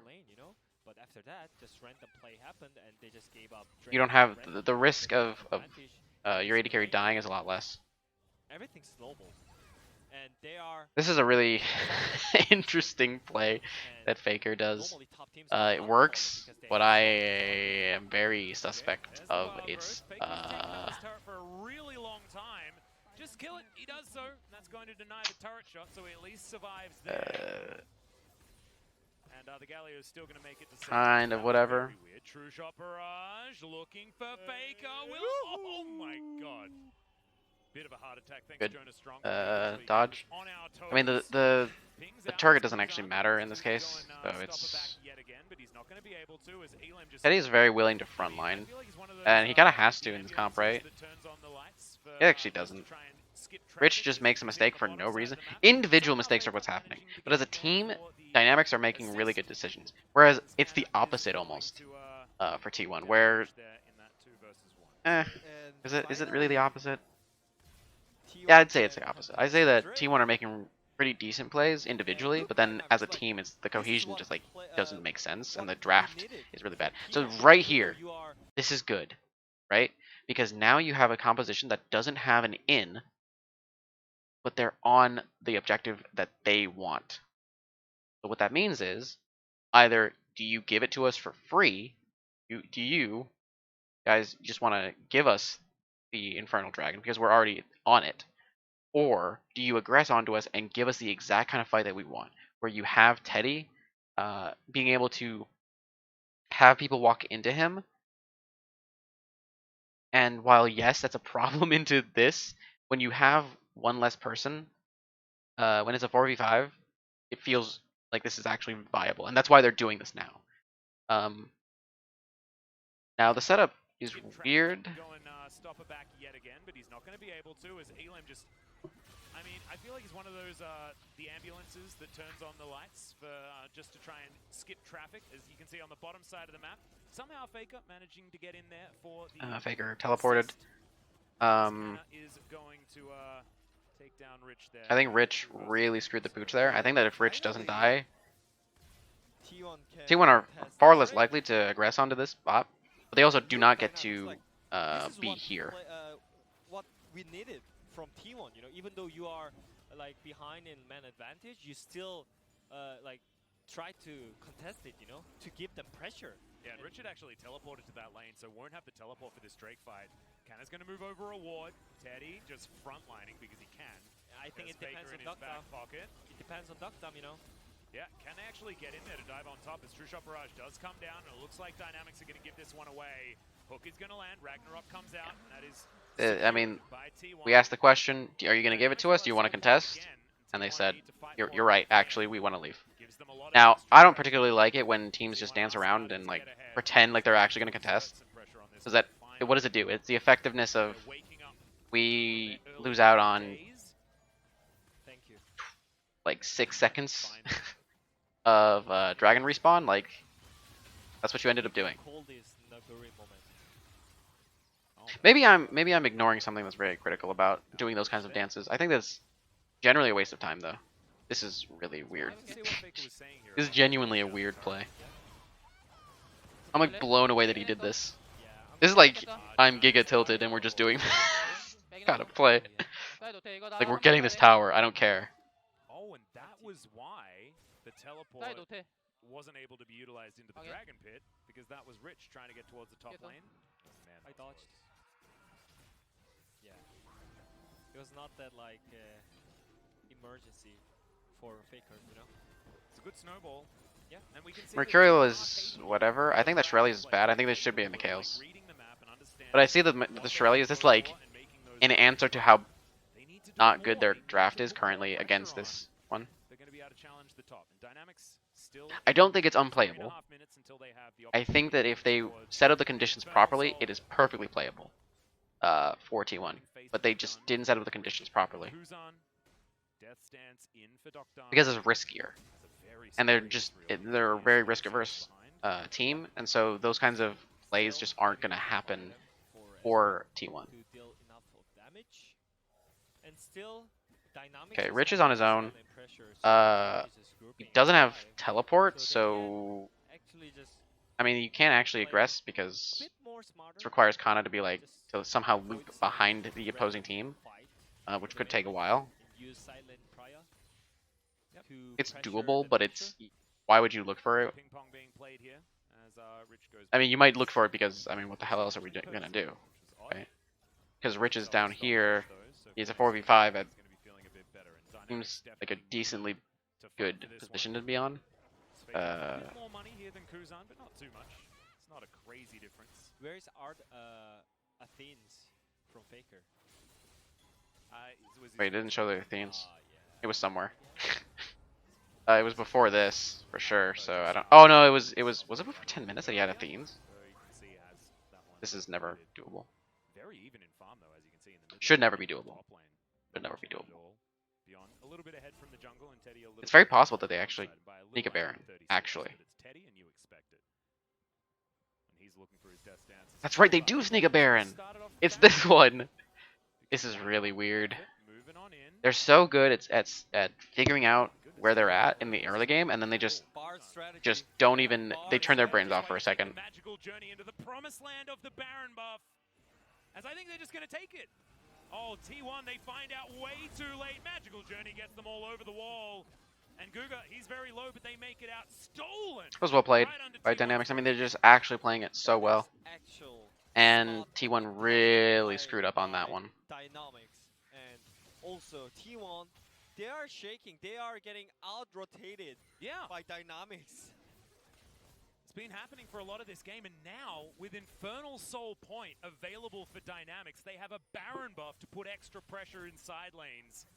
Kuzan has Ignite at the moment, but he doesn't have to walk that far. He is level 17, so the Heroic Entrance does have a pretty gigantic range. He can get into these fights. Yeah. And Rich is just waiting in the base. Magical Journey over there looking for Faker. They want to take him out before the Infernal Soul comes up, but Okay. Tempered Fate is not going to land. So they use Faker's Blue. Flash. Close the difference. Yeah, Flash is out It's a though, so decent play. The idea is obviously that they're going still continue this way. for And position there's on Nitro, so it's even the easier. And the they Infernal. can They have no even reason to go to side lanes because they are of using it, but how they're set up currently. No vision So you on just the, have uh, you just have someone. I think that this happened twice now. That you've had Rich and in general, but Duckdom come and teleport to these locations Look at all of so this. that they can contest and So huge. push for Infernal Soul. Thinking about trying to find Oh, but they Rich. actually got Rich Does though, use who the had to Aztec use ultimate to get himself out of Volibear's the ultimate. way. At this point in the game, by the way, Silas's ult is on a very, very short cooldown, so he will probably have it up by the next. Oh, Kana's Mission Impossible was actually decent, but not super great. Again, it's a situation of what do we do? Okay, so this is kind of a good scenario. Kind of doesn't really have a good in. Teddy being the forced front line is really awkward, by the way. When you have a team of Volibear, Rush, and Kennen, you'd think that you wouldn't actually have to be the front line, but he just does. Because I mean, it's because he can heal it up, and or he can get shields, but that stasis, I think it was the first time that's. Oh no, it's the second time because Teddy didn't flash the ult. Like everything is going great for Dynamics and T1. They just need Pre-laning phase end. They're like around 14 minutes. Okay. So Dynamics. Oh, and they set up the lane so beautifully. Like, I look at how they set up the lanes, right? I actually want to look at that.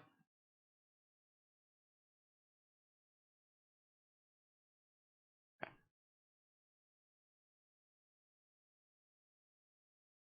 Here are the lanes as they are. You can look at what Silas does. Like, he just kills the wave. Okay. Hold on. I need further back actually. No, this is fine. Oh, Rich. Okay, so here's what Rich does. So Rich clears this and then goes down to bottom. You clear this as it's pushing into them, and you actually see Galio doing the same thing. Dynamics and also T1, they are shaking. They are getting out-rotated by Dynamics. So with Baron, you have guaranteed priority in whatever lane you're in. So now you have Silas pushing the wave, and now it's actually in a really good spot for the contest. And then you also have this position.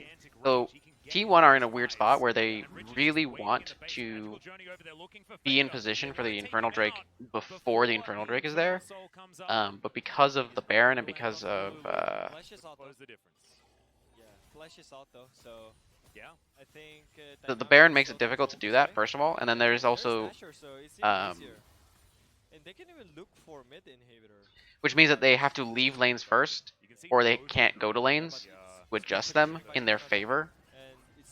So Dynamics get to adjust the lanes in their favor so that they can actually be used by the Baron buff after they take the soul, or after the dragon is gone, whatever ends up happening, ideally with the soul. But I mean, these lanes are slow pushing into powers, and so you're guaranteed 2 tier 2s after Infernal.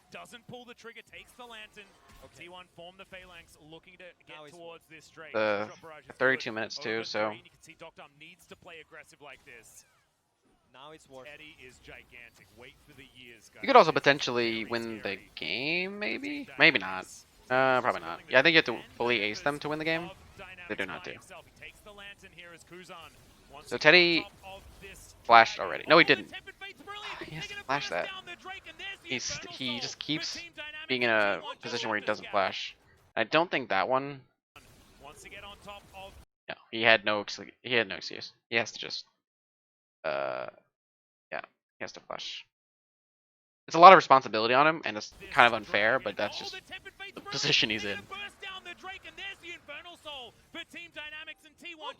So while he's popping off, look at the damage he's doing. He's doing like 2600 damage. No one else is even close. But so he's like doubled anyone else's damage, but that doesn't mean that he's actually able to do anything. So you actually see Galio teleported into this position, and they all actually retreat into the bottom lane so that they can't just get tier 2, bottom 2. Rotation with his ability as well. Like everything is going great for Dynamics and T1. They just need one team fight. This is pretty smart. This is fine. And their engage tool is all about Kanna or effort flashing in or LM. I think this is a well. This was a well done Baron usage too. I mean, I don't know. Yeah, I don't know until when they're gonna. Doctor might be caught out of position. Darktime's not dead. Will have to. No, doesn't have the flash, but Arcane Shift is back up again. No turret here. He Teddy can Mercurial hide. just to Good get shot some speed. barrage. Now Guga looking to try and find an opportunity. This is just desperation. LM does get the stun. It's like, alright, if we're already on this position where we're doing these kinds of plays, like, why didn't we do any of the other plays before? This guy is on a tear on this pod.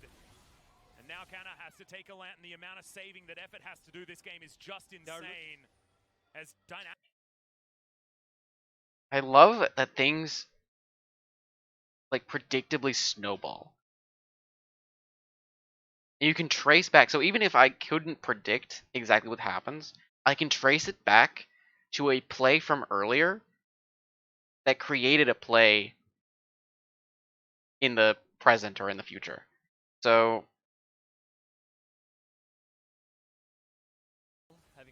here is T1 contesting vision around the Baron. They cannot actually do it. This is not an option for them. You can grab the Scuttle Crab. It's fine. Play a bit more smarter. Just avoid some random fight on the mid lane and use silent Priya to pressure. Here's the problem. Asher. There's a point where every one of Dynamics is mysteriously off the map. But T1 are secured in what they're doing because they are, so they see Bard crossing over the thing, right? And they're feeling like, okay, what can they all leave. Rich isn't on the map. Rich is like doing Gromp on his side. Ezreal's alone. So everyone's sitting around like, okay, so then they tease it. But they have vision. They had vision of Volibear backing. He didn't sweep his back. Very even in farm though, as you can see in the mid lane and in the top lane. Not much in it at all. Wait for it. A little bit ahead from the jungle.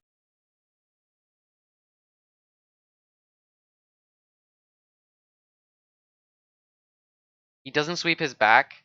He goes back to base, and they just make the same play again because they've already cleared out the wards.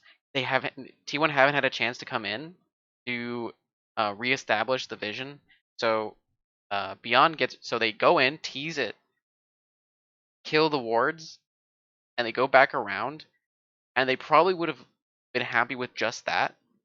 But because he backs on a ward and doesn't use his trinket to clear it,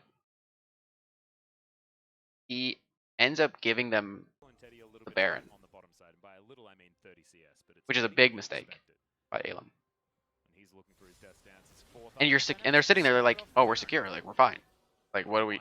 There's nothing to do, no reason to do anything.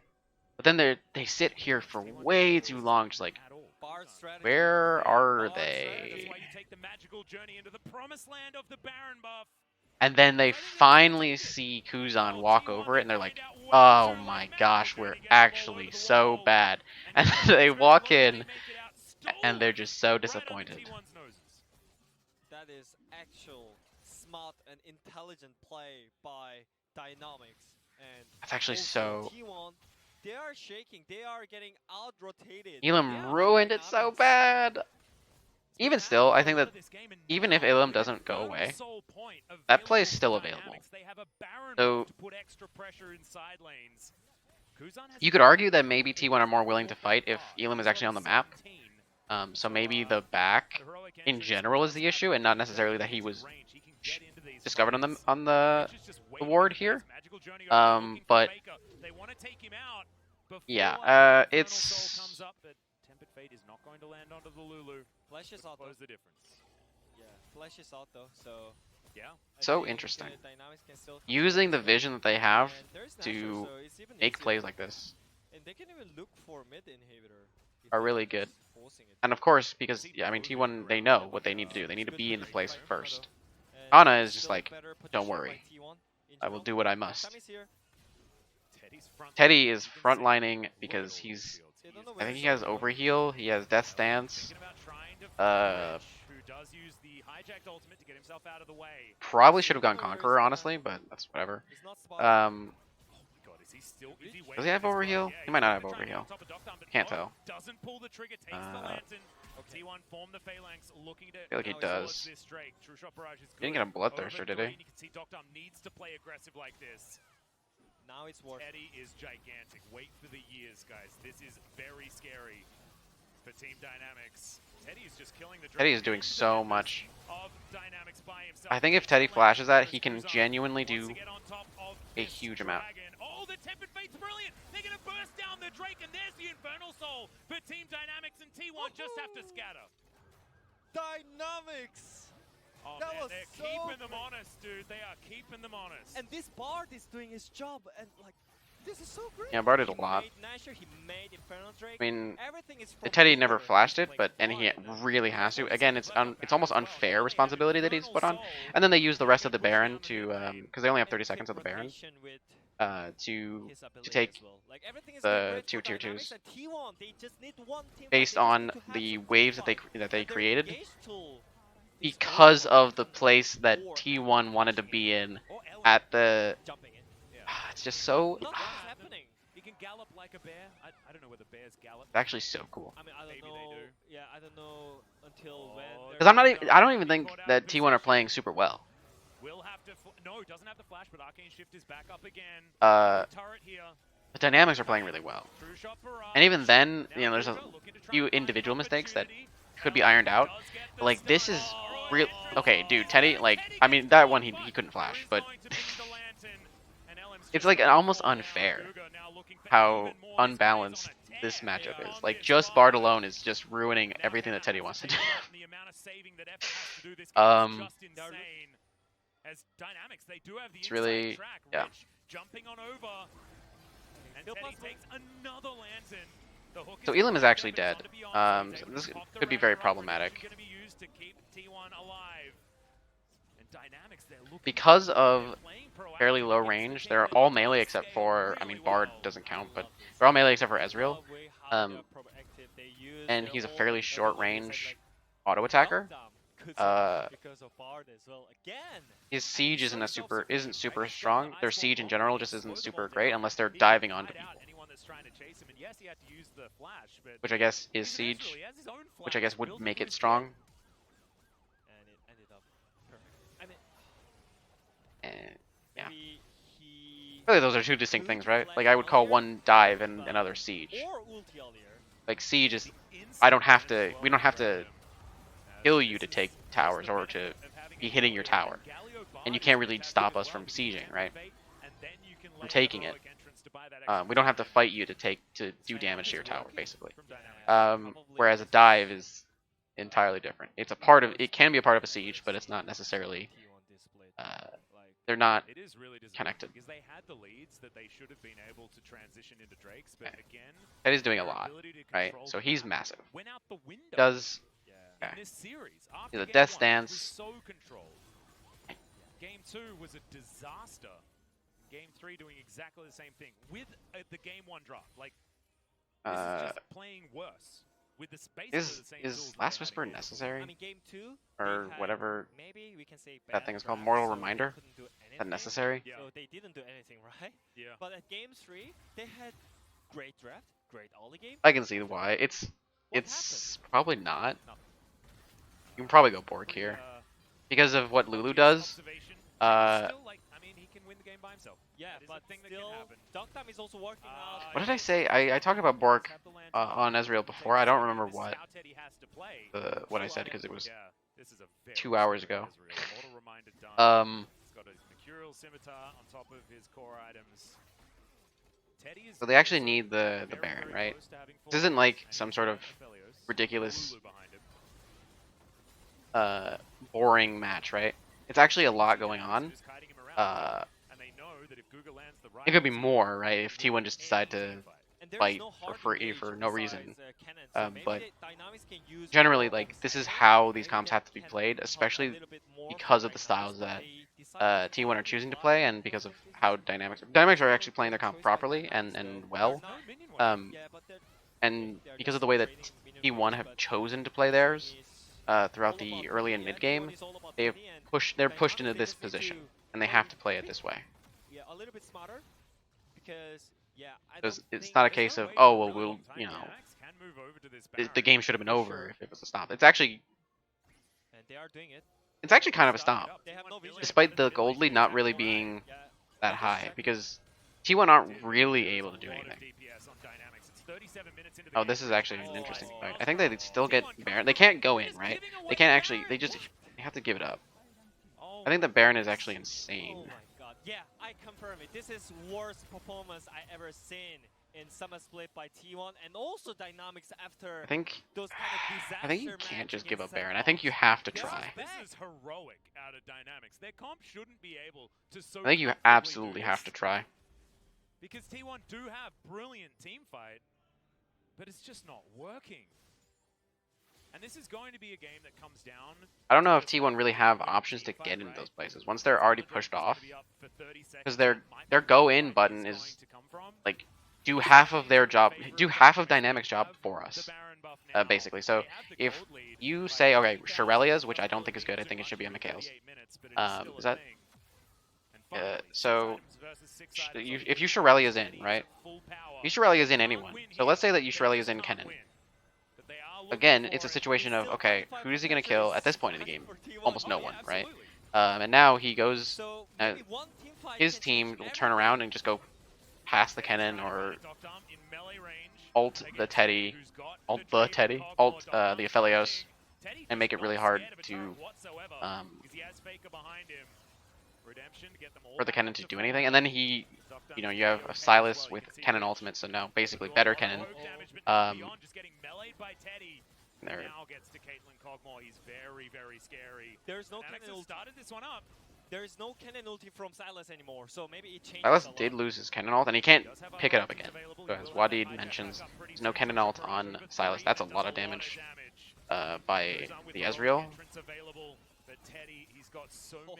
Teddy has Calibrum and Crescendum backing up the wants to be sparing on the Crescendum, the white gun, because he wants to make sure he still has some. I actually have no idea what his how many he has, and he actually dodges the ult, which is huge, absolutely huge, and this is really scattered. So there's a lot to talk about actually.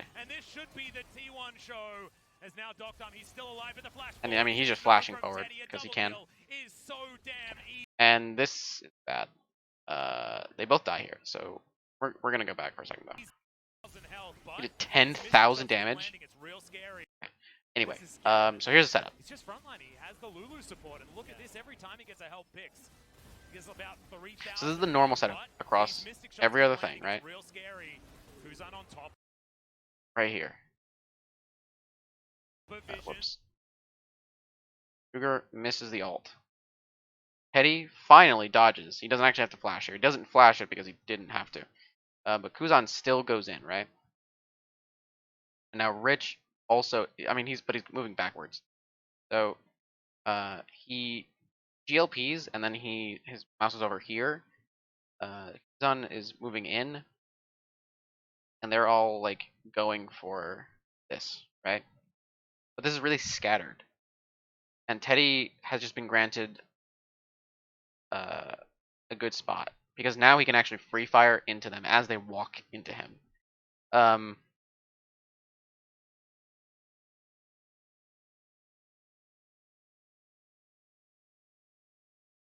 this is just wait. They mistimed it. They mistimed it. I think Bard really screwed the pooch on this one. So even if he misses, right, which you have to assume you're going to miss some, you can't just hit every single Tempered Fate. I guess it doesn't matter. Whatever. Rich is probably going to have his ults. It's like 1 second. It's not that big of a deal, but it should probably be off cooldown before Cougar goes for this. Rich needs to be the one to go in and be able to do something. I think him taking Slicing Maelstrom early was really bad. And I don't know necessarily what ult is better for him here. Probably Lulu. Where is she? Right there. So presumably he can like flash in and do some shenanigans, and then Kuzan can ult on top of that. And then you can have some extra damage, but it's I think they need to be a little more coordinated on it. But these mystic shots keep landing. It's real scary. Where is Rich going? Because he knows that Kana's in there. So he kind of is getting zoned off by Kana. And no one can really get on Teddy because of Kana. He's still alive, but the flash forward says no from Teddy. A double kill is so damn easy. Faker now looking for Kuzan. This will be the ace, and it should be. This is my thinking, right? This is why I don't necessarily think the draft is that imbalanced in Dynamics' favor. I still think that it's a really rough draft to play as T1, but in terms of like super in their favor, I mean, obviously they messed it up. They had a really messy, really weird engage that they screwed up. But the big issue is that if Bard Ultimate is so important and you literally cannot play the game without it, it feels really bad. Yeah. And they just decide to have a one great team fight in a late game, and they were just acting like they're losing everything. They're just doing their like if you're reliant on Bard Ult missing, or sorry, if you're reliant on Bard Ult hitting every time to kill Teddy, that's a really dicey situation. I don't think they're reliant on it. Great team fight, and that is all that they wanted. But Kuzan really just he went in the fight first instead of Rich. And yeah, I'm not sure if I can say that like T1 is. Wait, how did he double stasis? Did he double stasis? And yeah, I'm not sure. That was just great engaged by Kana as well. Yeah, he did. Oh, he must have had 2 stopwatches. Yeah, I'm not sure if I can say that like T1 is having great games. So you know, I mean, it's like he's 2 kills by the way. I mean, Rich had Zonias too, so and he didn't use it at all. But I think he can go in there with something. Like, sure, it's probably not the best. Like T1 is having great game and like, oh yeah, they decide to fight finally because of like their team composition. They just decide to give up. Phelios is a really strong champion, and then I didn't even cover this. Yeah, he just kills him. That's just a big mistake. But the wins awarded so much work. Real Cardinal Drake, you know. He's like surprised by how much it was.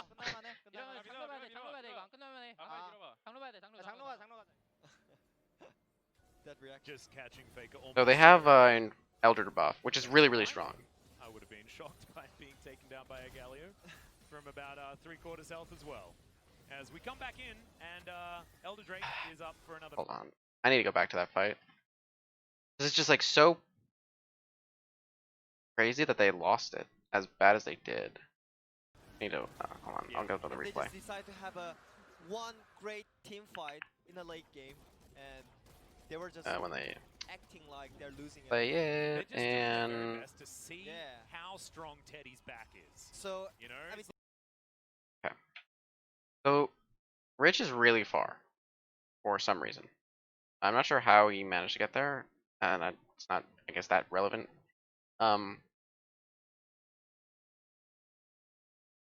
Rich not having access to Cannon Ultimate is really bad, because Cannon Ultimate is really, really, really big in this case. Also, Kuzan kind of just like walking in and then stasis here, and then he walks a little forward, and he stasis is like there. Really weird. When he could have like flashed onto Aphelios.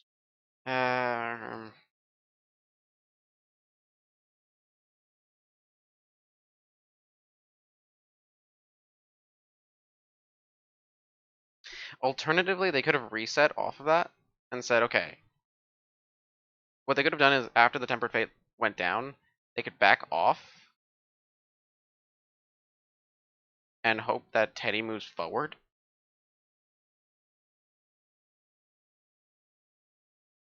Because like in these situations, if the draft is so imbalanced in Dynamics' favor, which I think it is, maybe not like, again, not super like auto win imbalance, but really, really good for Dynamics. They shouldn't be losing these fights as hard as they are with Baron buff.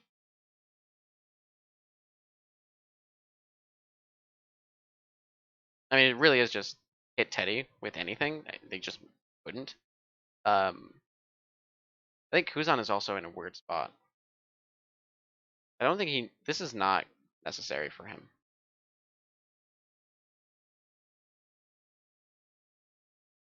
Because he's just so far away from any potential action.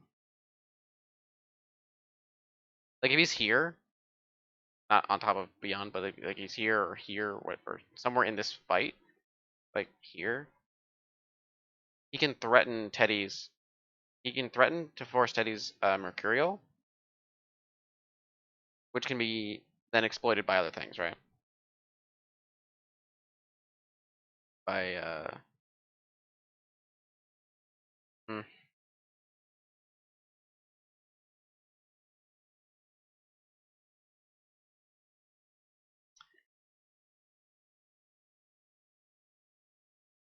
hmm.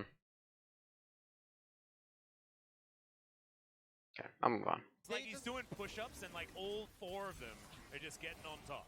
I think they wanted just one moment and one great team fight, and that is all that they wanted, I guess. And that was just great engaged by Kana as well. And yeah, I'm not sure if I can say that like T1 is having great game and like, oh yeah, they decide to fight finally because of like their team composition. They just decide to give up every single objectives. But I'm not sure, you know, if that's good. This was sick out of Kuzan. Also, the setup Like, was Faker was really kind of meh. The wins awarded so much work. Yeah, I mean, I think that Kuzan and Eternal Drake, you know? Rich could have done more to get there, or just Kuzan doesn't need to flank like that. That reaction. He can just pose himself as a threat Swearing there. in front of him, That's all right. in front of the Aphelios, Shocked by- and down by prevent them from Aphelios coming in. From about 3/4 health as well. As we come back in and And then you have Silas come in and be the Dynamics, the flanker if this you is need it. Infernal Soul versus Elder. It's not the kind of Elder situation that can be very, very scary, and you can see the gold is irrelevant entirely. Yeah, and now they hit the power spot. Maybe the draft imbalance is really just so Yeah. in situations where whoever hits the ult. Maybe it's just really, really So many, so much dependent. damage So even if it's an imbalance, from Teddy, and Shield's just coming they in. have to use ult. They don't need to do The anything. ult has to be hit in order for This game. That's it to all. work. They don't need any kind of It really didn't do. rotation. Player himself really didn't do This is what anything. they wanted. Well, I mean, he hit It's the a ults, right? But 1Q, Rich has to go outside of back. that, it didn't feel like Turret as well. Bard was winning the So game. much cooldown reduction You know, defense. like the fact that we had Bard is why Dynamics are in the position they're in. Back to this. Where did that go? Nowhere. As this inhibitor is going to go. Whereas Uh-huh. No Baron required. Elder Drake only 10 seconds left. Dynamics do just want to wait that one out before they try to fight. it's not necessarily the player that With all made of the turrets, well, bar one of situation. them, Not to down devalue, Dynamics, they can- if they Cougar, win a team but fight, they win the game. Yeah. It's 43 and a half Okay. minutes in. I mean, I They obviously still know that they're there. feel really I mean, with bad with because their they Elder have buff, they Silent just Cryo, so they they beeline could it use up a little bit the lane. more of side lane. And of course, Yeah, Dynamics don't they really were want to just fight a pinpointing team with the Elder mid buff, lane, especially with but everything is that gone. guy. I don't Teddy. think they can He go is side lane. very just doesn't care. So much healing.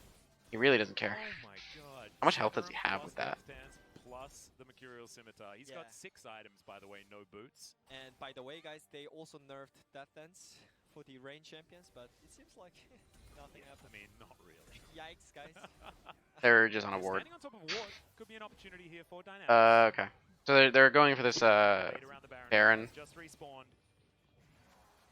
I think that This is Cougar still actually early, misses guys. another Elder Drake Tempered one Fate off. here, Yeah. if I remember correctly. Dynamics with the 3 Infernal Drakes. They have so much money's worth of stats.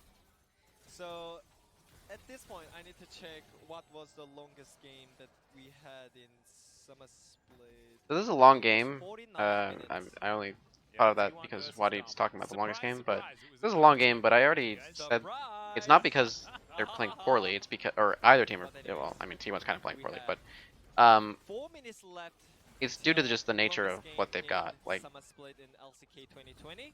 I think this is going to be. they're not just gonna randomly, oh well, we're just gonna walk into you, and then you're gonna walk into us, and then we, Just gonna clear out you know, we minions. get to freely Bard ult you, Team just hasn't been and then able we to just kill start you, fights and so then that Teddy win the can do game. stuff. Yeah, I mean, so Teddy's Those been aren't frontlining forever. I mean, that's game why length I was saying is down that to maybe Dynamics both can use teams more of Silence deciding, because they could. Yeah. making They have decisions, 2 TPs, they have good pressure, but it's already late. and because of the nature of their comp, This Baron is going to be they're absolutely they have to play a little obliterated. slower. This is a good As Gush does box, have tempered fate. He can buy keeps some them out. time.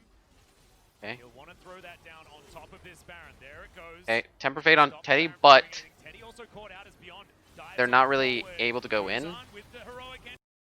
He's going to get there. Rich, a fantastic Zhonya's. They're kiting. As yep, they do take down the cat Knocked before out. he can do absolutely anything. I mean, Teddy can't get. I mean, Teddy's just unstoppable. That's. He almost killed the entire opposing team on his own. Oh my god. Oh, That's really sad. Oh, just one But it also shows that Oh, there's And he pretty could've heavy landed imbalance. even So even if Teddy flashing. can single-handedly do and things, this is gonna be Dynamics. so let's look at that play. Alright, let's start it off here. So the box is really smart because it allows them to gain space for a period of time. Even though Bardalt can, you know, put someone here or just over this pit, they don't necessarily want to do that because whoever does get hit with that is just probably chunked or dead. So they have to wait and sit here. Silas has the Kennen ultimate, which is really, really important. does have tempered fate. He can buy So some time. Bard has to temper fate He'll the wanna throw that Bard down on top of this Baron. has to There temper it fate Baron, right? Kuzan is here. He's waiting for a play. Where did Rich go? What is he doing? Why is he so far? He was right here. At absolute most, you just do that. Or like you get to here or here and then you flash in.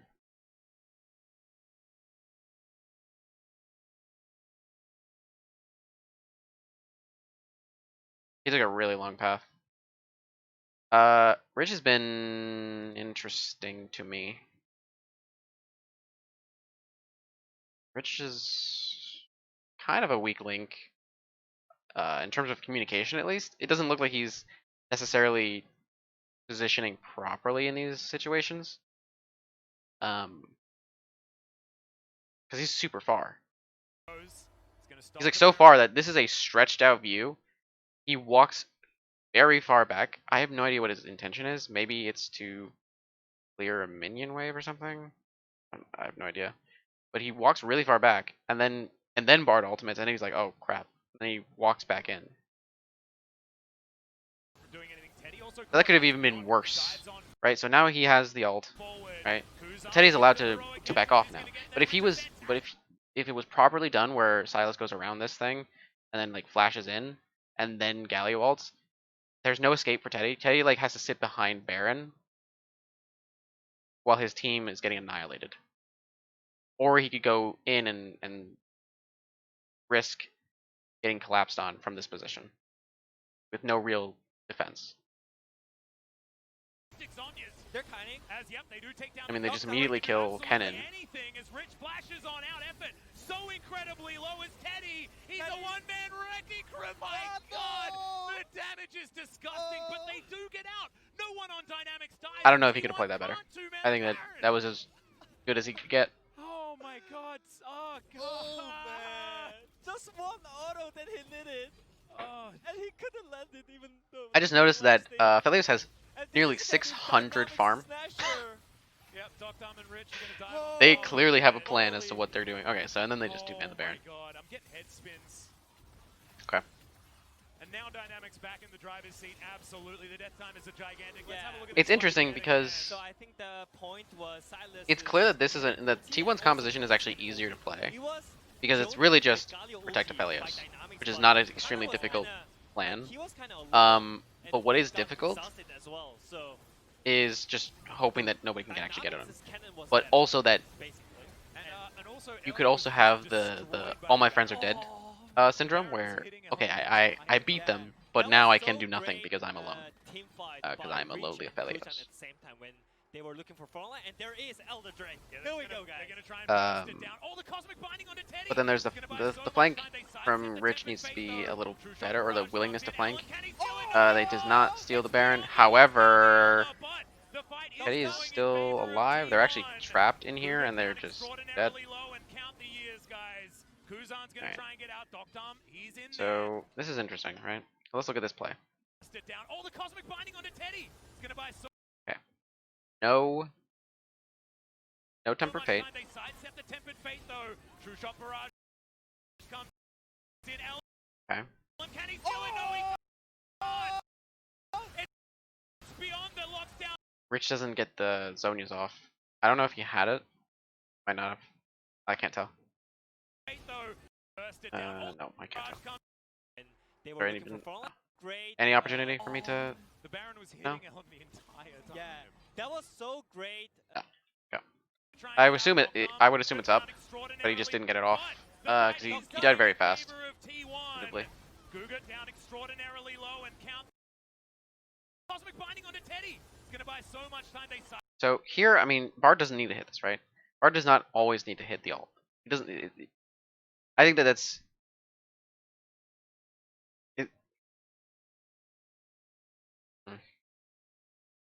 Oh, the Shurelius also helps them dodge the Bard ult. I didn't even think about that. Fair enough.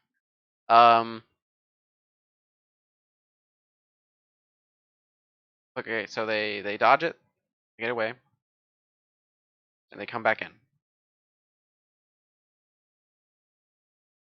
Silas is right here. He's this health bar. He is behind Ezreal. I think that he needs to just immediately start walking up. Sidestep the tempered fate, though. True shot He barrage does comes it. in. Ellen, can he do it? No, he can't. Okay, so he loses. So he wouldn't lose the Elder. He doesn't flash forward. He just goes forward. I don't know necessarily what happened.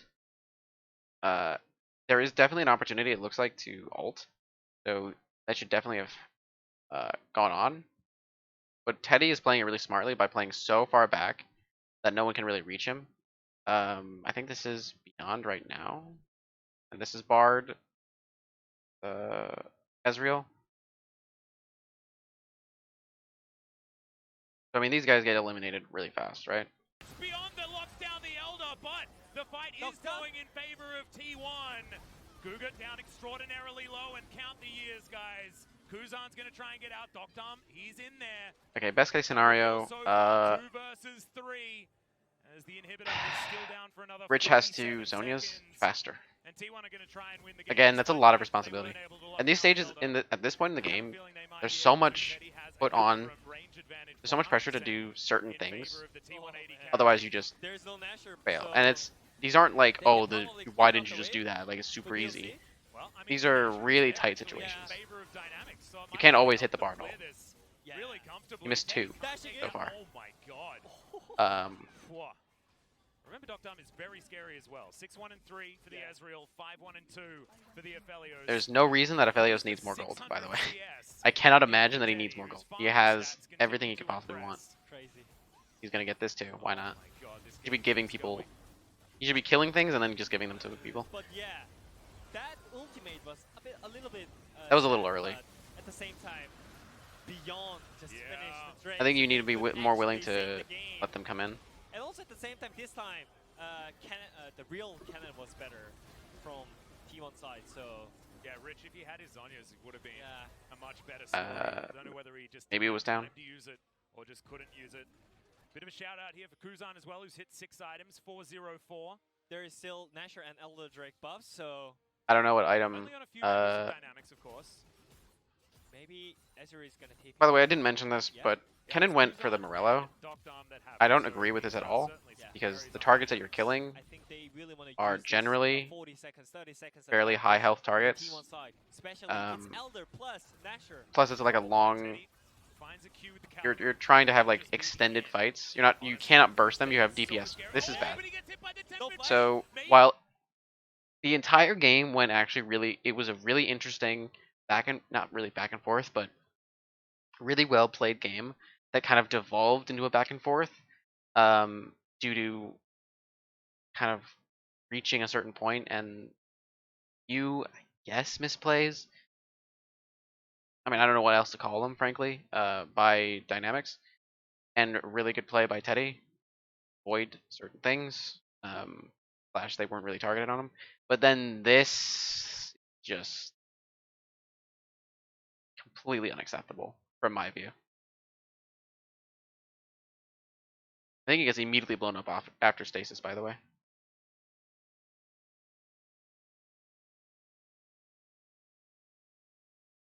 He also doesn't have flash or anything. Yeah, I mean, that's it. That's it.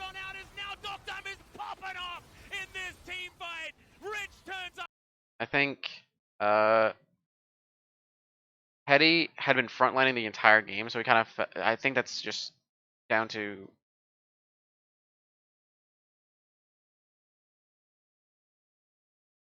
maybe what was just bound to happen eventually because of Bard, because of the lockdown from Silas and Galio. So yeah, and then the game is over, right? I'll let the Nexus blow. Taking down T1, who were way too slow in the mid game, and they've been punished for it. Longest game as well. Dynamics. Wait. Mid game, and they've been punished for it. Longest game as well. Dynamics. Finally, they made it. And The longest game by like man, 23 seconds, 25 seconds. Jeez.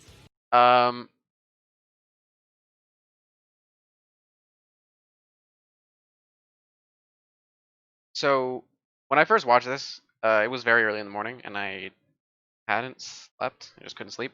So I think that my enjoyment of the game was rather poor. But watching this myself, and not really paying attention to the commentary, or not having commentary on. I mean, the commentary is on, but I wasn't really paying attention to it. Just like every so often they might say something that kind of triggers something in my head, like a thought.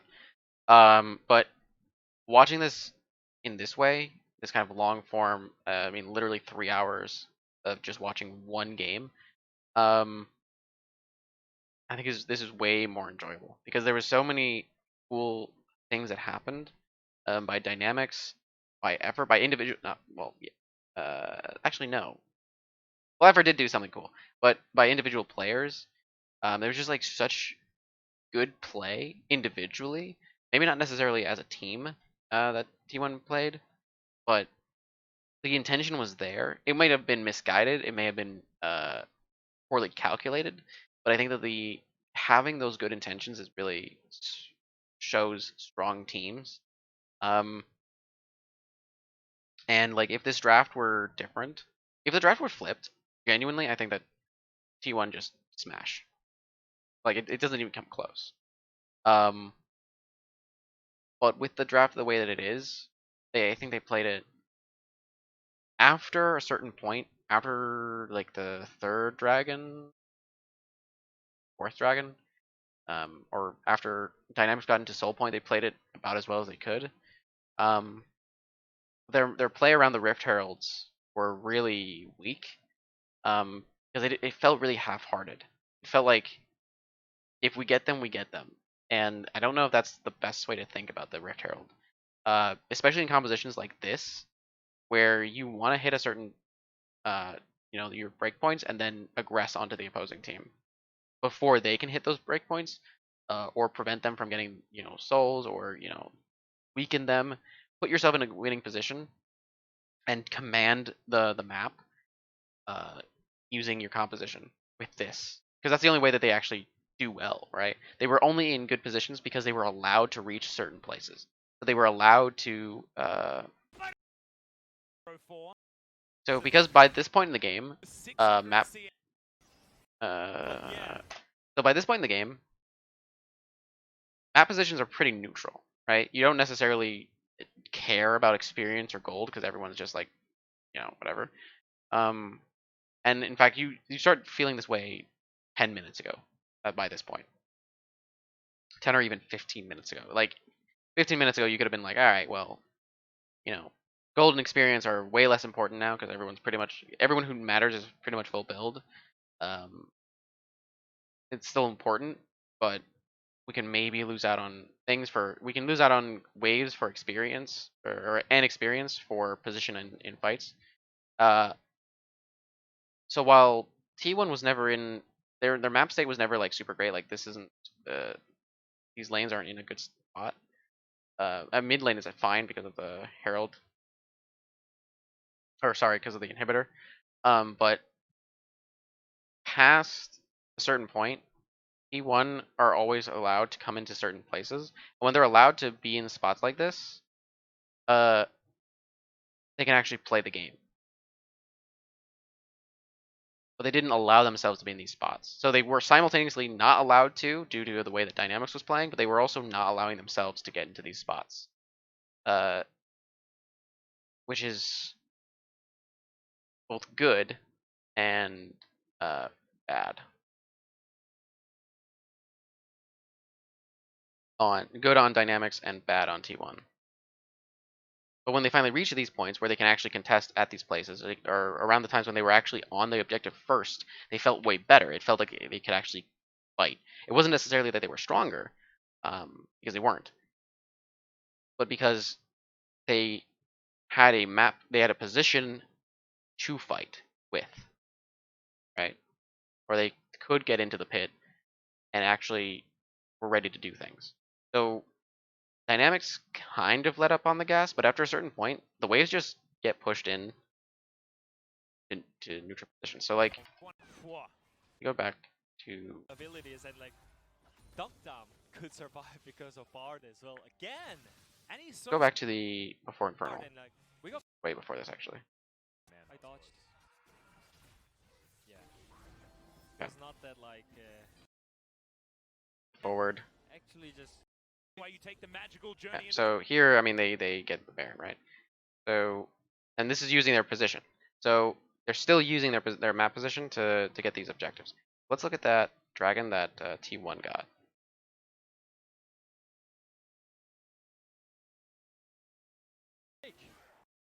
So here if Rich is alive, they're not allowed to do this.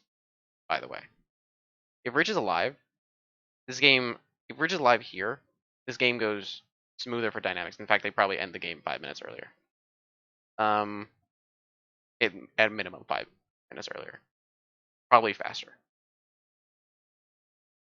But because Rich is gone, they're able to get into certain positions that they shouldn't be allowed to ordinarily. And when they're in these positions, they actually can contest the objectives. So, I mean, in this case, And look, it's a Dynamics, like, presumably even this fight, is right? Let's look at another one. Let's look at the one before this. again. Give away a Rift Herald, but can't get in. It's just gonna Here, they are choosing to they can't get in, right? As Atlas is saying, they're not allowed in. be given away. Soul point for back up to basically full. As Rich's started Because of off the this map great. position that they're in.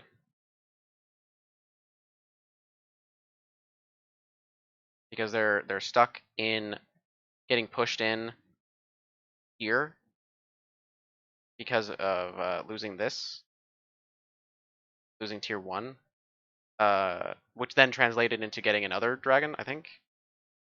Or no, it was just this one. So they took these, push, and they have a natural, now Dynamics have a natural inclination in this lane, a priority in this lane. And while the waves aren't, the side lanes are whatever, but they're not allowed in because of the way that this works, and kind of the decision that they made, right? But because they're not allowed into this spot freely, right? They want to be able to walk into the river freely, and they were finally able to do that much later in the game. In conclusion, T1 is actually a really good team composed of really good players, and with a slightly better draft, I think that they run away with this game. With a more defensive-oriented draft. If they're going to go with Aphelios, they need to go more defensive-oriented, especially when they see the champions that were picked. What was it? Olaf and Ezreal, right? And dynamics are actually kind of clean. Kind of. Individually, not so much. Rich kind of had some tough plays. Didn't have his best game, probably, I would assume. I I haven't watched any other games of dynamics, so I can't say, but I would assume it's not his best work. You